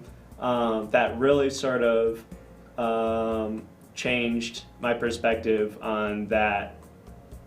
Yeah, kind of culture. Absolutely. I just saw in the chat, Handsome Boy said buff smart people are the scariest, and I agree with that. It's very intimidating. Yeah, super intimidating. If you're buff and smart, you pick one. That's how I also feel about really beautiful people who are funny. Yeah. I just never trust them. That you should never be allowed to be really attractive and really funny. Pick a lane. Maybe that's why you were more averse to that when you were younger, because in a way you were kind of like, oh well, like if they're already succeeding at being fit, then they shouldn't be able to succeed at being smart too. Absolutely, like, it's 100%. It's 100% rooted in jealousy. It's just like I feel like I can't have both, and so nobody should. So that's a good one. A lot of really nice people saying nice things to me in the chat that I'm not going to address right now. Unfortunately, we are going to move on. We're so close to almost getting this to 2 hours. Really close. I'm so proud. We're going to move on to our penultimate question of the evening, and that is, what is a common misconception about you? A common misconception about yourself. Something that you think people misperceive about you. Do you want to go first? I'm thinking. I'll start thinking too. We can both think, and I'm going to throw this one to the chat. This is why we have the chat here. Yeah, what are your assumptions? Some inspiration. Oh, that's a good one too. Yeah, what do you assume about me? And I can tell you that whether or not it's a misconception, but also if you have your own misconception. I guess. I'm trying to think. I'll say one for me. Maybe this will inspire you in some way. I don't know, but especially in college for me, because I think I was on the improv team and was like, a lot of people would find out that I exist through that before having met me, and so like a lot of people's first impression of me was seeing me perform on stage and like do improv, and they would assume that I was very outgoing because of that, like that because I was a performer and that I was comfortable on stage. That's how you were all the time. That I was like that, which I think is a pretty common misconception of performers, that because they are comfortable performing, that they are comfortable in social settings, like performing all the time. And that is really not the case with me. I am like super shy at parties. It's like pulling teeth with me having small, like that's really part of the reason I started this show and like was so compelled to do this kind of thing. It's just like I really struggle with talking to people, And if I can force myself to and make it a performance in some way, it makes me feel so much more comfortable. Yeah, it's like it's taking somewhere where you're comfortable as a stage to do something where you're trying to grow. Exactly. Yes, that's a really, really good way of putting it. Yeah. Well, I mean, just for what it's worth, I mean, I don't I feel like you're very easy to talk to and you ask really good follow-up questions and stuff. So at least like I know this is still different, like being on a stream versus talking in person, but I will reassure you as well that even if the feeling is internal that you feel awkward about that stuff, like you're very personable. So thank you. Which isn't the same thing as outgoing. Yeah. It doesn't have to be the same thing as outgoing either. Yeah. I don't know. I'm still trying to think about mine. I guess. I mean, I don't know. I guess I'm pretty good at like I would kind of be the poster kid of like the high functioning label. Once again, with like having sensory issues and being on the spectrum and stuff. Where like one of the reasons I think I was undiagnosed for so long was because I was very good at masking, masking more autistic traits. And so that's something I assumed about myself and that a lot of other people assumed about me too, was that I guess was neurotypical, or that I didn't have these sensory issues or those kind of things, I guess. I feel like that it's not immediately noticeable. I'd like to think it isn't. I don't know. But see, that's kind of, that's part of just kind of the stigma of being more comfortable being unmasked and, you know, so doing stuff like being able to stim while talking to people, or, you know, for some people it's being able to talk extensively about their interests, that kind of stuff. Yeah, and then I feel like the other thing that comes to mind is that I had a couple people in high school tell me that I was awkward, and it like just really stuck with me and always kind of stung, of just like, no matter how hard I try, like people are always going to think I'm awkward. And I remember you said something on one of the previous streams about feeling much less comfortable talking to people your own age than like people who are older than you, or maybe you have a little more distance from, which I definitely relate to as well. And I feel like sometimes that's my peers are initially the people I have the hardest time like representing myself to, because there's no reason for me to not be genuine, I guess. And when I talk to like, I guess, strangers or service people or older people, you know, whenever I would go to dinners with my dad, and he'd have like a business friend with him and stuff, he'd always get compliments at how well spoken I was, like that kind of stuff. And it was always easy for me to talk to teachers about stuff, or totally, you know, order my own things at stores when I was younger and stuff like that. So I felt like I excelled in that field, but that wasn't necessarily when I was around my peers. And because I was more awkward, like talking like a kid, or just like, yeah, that kind of stuff, that was the perception I still feel like some people have of me. Another thing I'm trying to learn is that it's okay to be awkward, because not being otherwise is kind of in itself a form of performance, you know. So yeah, I got really wow, that's really profound. Actually, I had not considered that, but I totally agree. Yeah, being like, I mean, if you are naturally awkward, and I think there are some people who are naturally not awkward. Like I have friends who are like just so admirably effortless. Yeah, it's just like, I don't know how they do it. Where you can tell it isn't an act, where they just really are. But by the same token, I have friends who are naturally awkward, and you can tell when they're trying to not be awkward, and it comes off even more artificial than if they were to just be their natural, you know, quote unquote awkward selves. Yeah, and I feel like it's something, when I was younger, I used to kind of like, I would be especially more like, I was very hyper aware of like the rules of talking to people, like when to interject and when to not, kind of erring on the side of like, I will just hold back and not talk if I'm going to interrupt someone, that kind of stuff. And I would get really annoyed with people that didn't follow those rules, because I was like, why is everyone, they get to break all of the rules and it's okay. Like, why is that okay, sort of thing. And I feel like I have a lot more compassion for like people like that when I come across them, or people that I know now and care about. And the thing is like, the amount of charisma you have shouldn't affect how nice people are to you.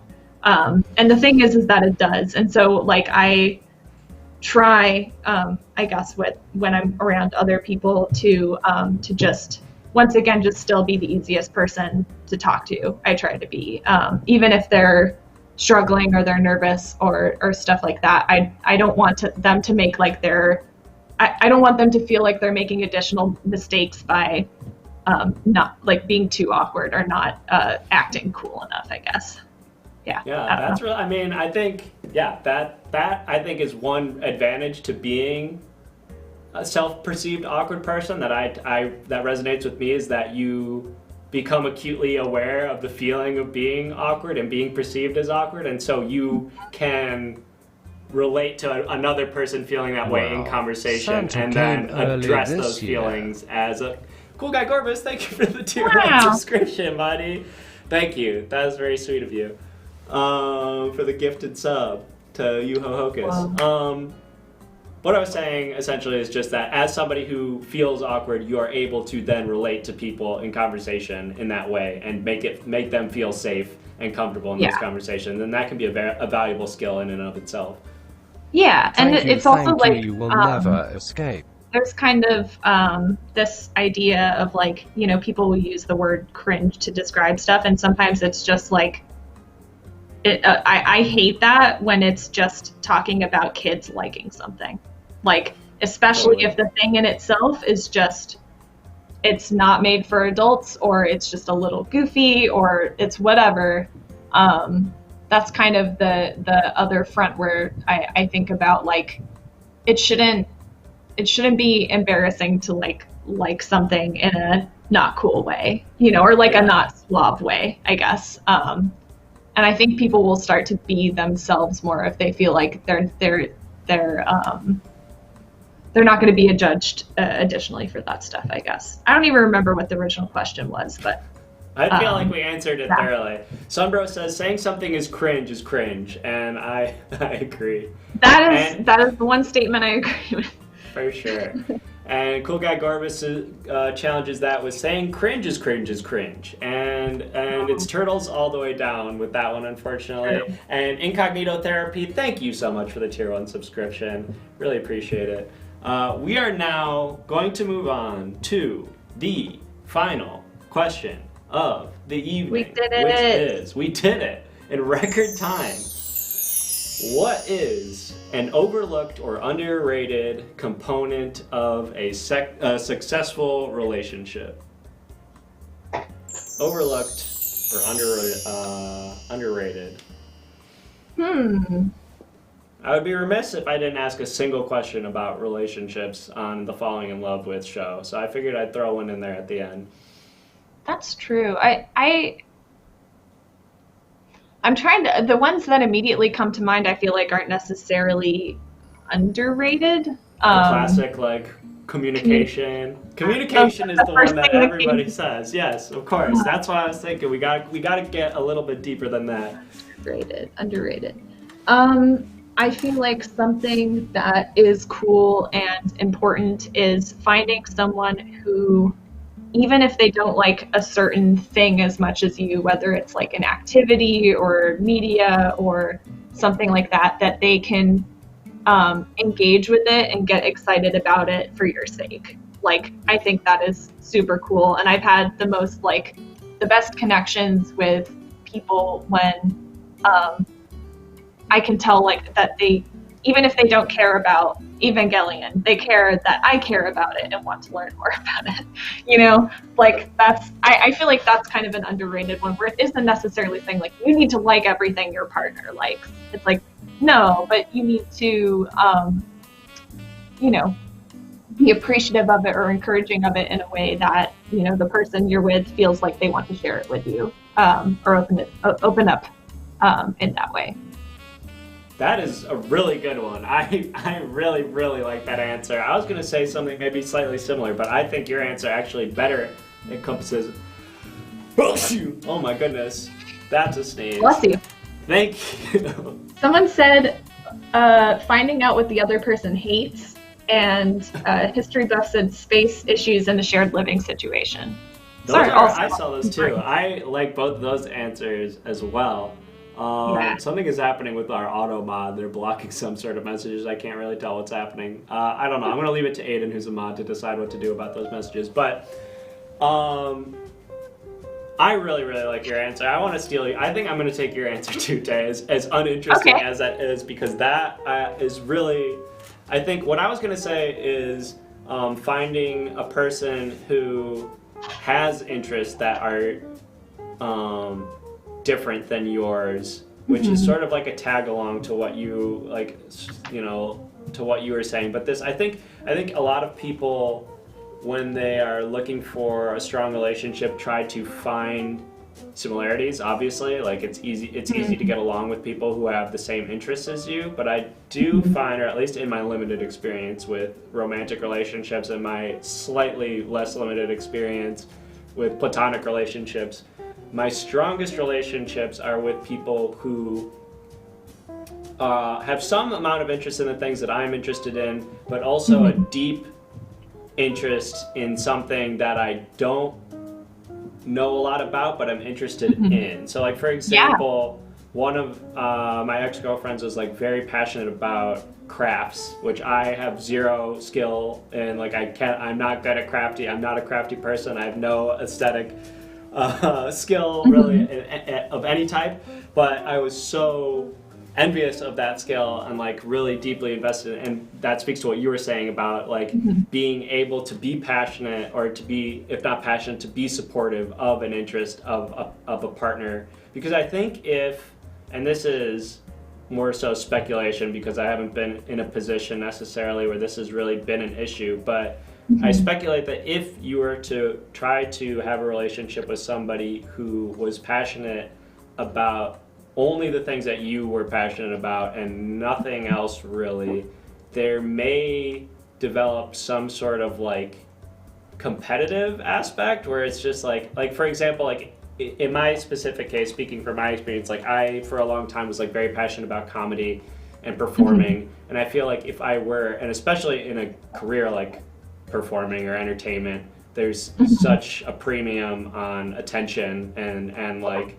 getting hot in the industry and like having success, and I feel like so much of this industry is jealousy of other people's success that like it could corrode a relationship to have two people pursuing the same goal, because one person will always be seen as having a higher status in whatever, or being further along the path that you share, whereas if you can be on parallel paths but not the same path, like both going in a similar direction, I think that can be a healthier way to, not to say that two people who both want to be actors, or two people who both want to be writers, or two people who both want to be whatever can't get along. Yeah, it can still work. But I feel like it does come with additional issues. Yeah, it's something that I've thought about. Yeah, that's a good point. I feel like when I was at my last job, it was kind of like, I was talking to one of my friends there, who is a VFX compositor, and she was like, "Oh, I can't imagine dating another VFX compositor." Just also someone who knows and has to deal with all of that stuff. And I guess it depends on the kind of job too, because like fame is also another thing, or just like accomplishment, I guess. But yeah, in the same way where like I think it's cool to, like you said, the parallel paths where it's like adjacent industries or in interests, but not necessarily the same like position, I guess. Yeah, I feel that. What was the question? Underrated components of a successful relationship. That's right. I had a quick follow-up question for you, or hopefully quick. So what would be a thing that would be like make it or break it, where if you're like you were dating someone and your partner couldn't get into this thing, it would kind of like it would be hard to continue, I guess. Like what would that thing be? That's a good question. My mind immediately goes to politics. I think like but it's a sliding scale. Like I think, you know, there's a degree to which I think there's a degree like with anything. I think similarly like I don't know if I would want to date somebody who perfectly aligns with my political idea because I mean like I said, I grew up in a household with people who are on sort of opposite, not fully opposite. I looked to my parents and what made them a successful couple, which is that they were different enough that there was stimulating conversation to have all the time, where they were constantly challenging each other and growing and exploring each other's perspectives, and it didn't feel boring because of that. But also they weren't so different that it was irreconcilable. And so I look to that as like a good example of how you can manage differences in political opinion. But I guess I mean, all these things are like, you know, in moderation, but like having no sense of humor, like comedy is such an important part of my life and something that I like. If they had like a really bad sense of humor, and like not bad sense of humor and just like they don't think anything is funny, that'd be a problem too. But I haven't really met too many people that way. But there are some people who have a taste in comedy that I just like don't vibe with. Not your stuff. Yeah. And so I think that could potentially be, just because it's such an important part of my life, it would be difficult. I'm interested to hear your answer to that now. That's a good question. Yeah. I feel like it would be I think when I was even just a little bit ago, I might have said like specifically like animation video game media. Like I guess someone who wasn't into that at all would be challenging. Specifically games more now, because I play a lot more or just like I'm a lot more involved in that than I was when I was younger. So I feel like that would be a big disconnect if like they just weren't into playing video games at all.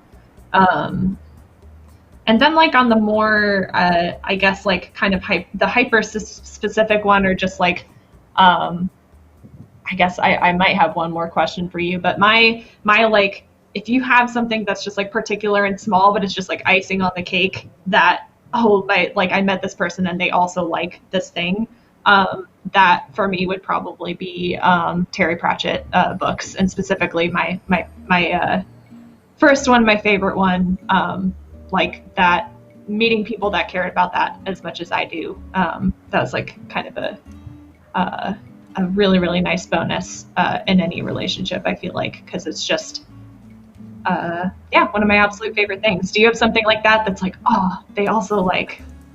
I mean, it's pretty general, and I mean, you mentioned something extremely specific, but maybe this is specific enough.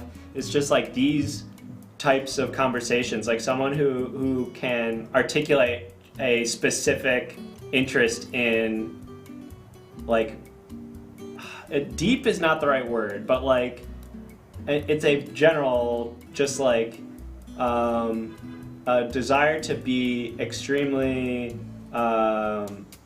I guess vulnerable in conversation, or just like a comfort in vulnerability, like somebody who is aware enough of that they can articulate it. Like that is just like, that's a really good one. Just really, because it just like makes all aspects of a relationship. I think it like feeds other components of what I find to be like honesty, communication. Like if they find value in these types of conversations where they feel comfortable and like they derive pleasure from like just interacting with somebody on that level, because other people are extremely uncomfortable with these types of conversations, and you know, that's no judgment on that. I completely understand that perspective. Thank you, like you will never really nice escape. Bonus. Oh. Yes. Thank you, Little Uzi Nate.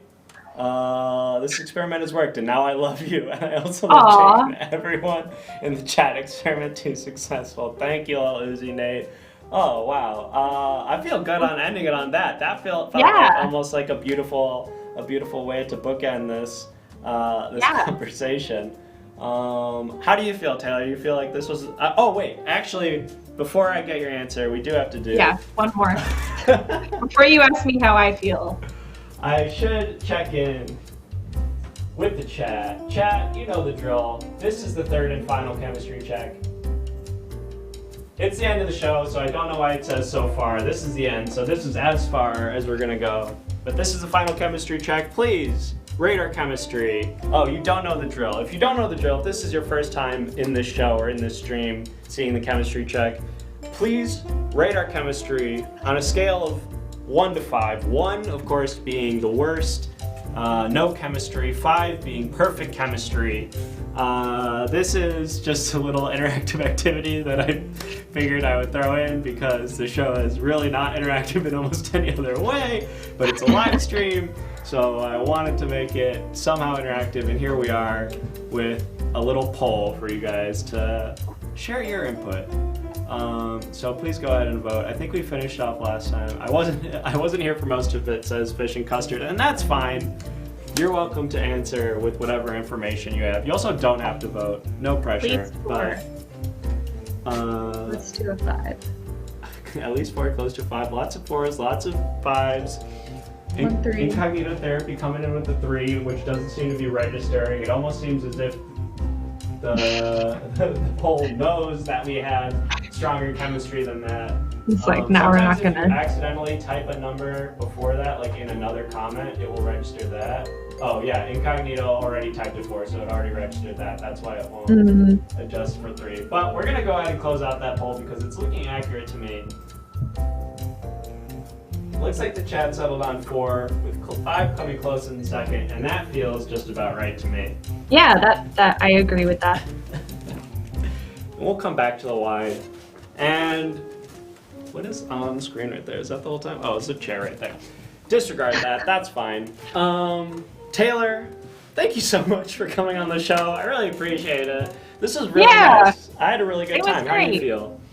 I feel great. Yeah, I just it was really cool to get to talk to you more, like especially since we like kind of moved in adjacent groups in college and stuff. It's like you're definitely someone that I've always wanted to talk to more, and I am very excited to hear more about what you think about Evangelion. That is very exciting. Just was not expecting that at all. I thought you were joking when you said that, so that was very exciting. Yeah, I had a great time. Thank you for having me on.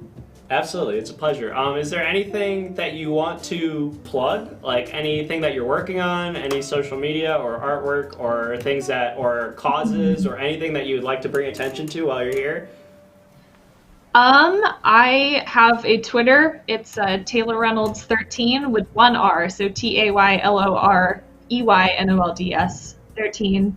And that's where I usually post my art and stuff I care about and all of those other things. And I guess, feel free, anyone who's at home and, I don't know, just managing the best they can with everything going on, like remind yourself that it's cool and okay to stim and fidget and do like what you need to feel calmer and happier. It's completely normal, and you should do it if it makes you feel better.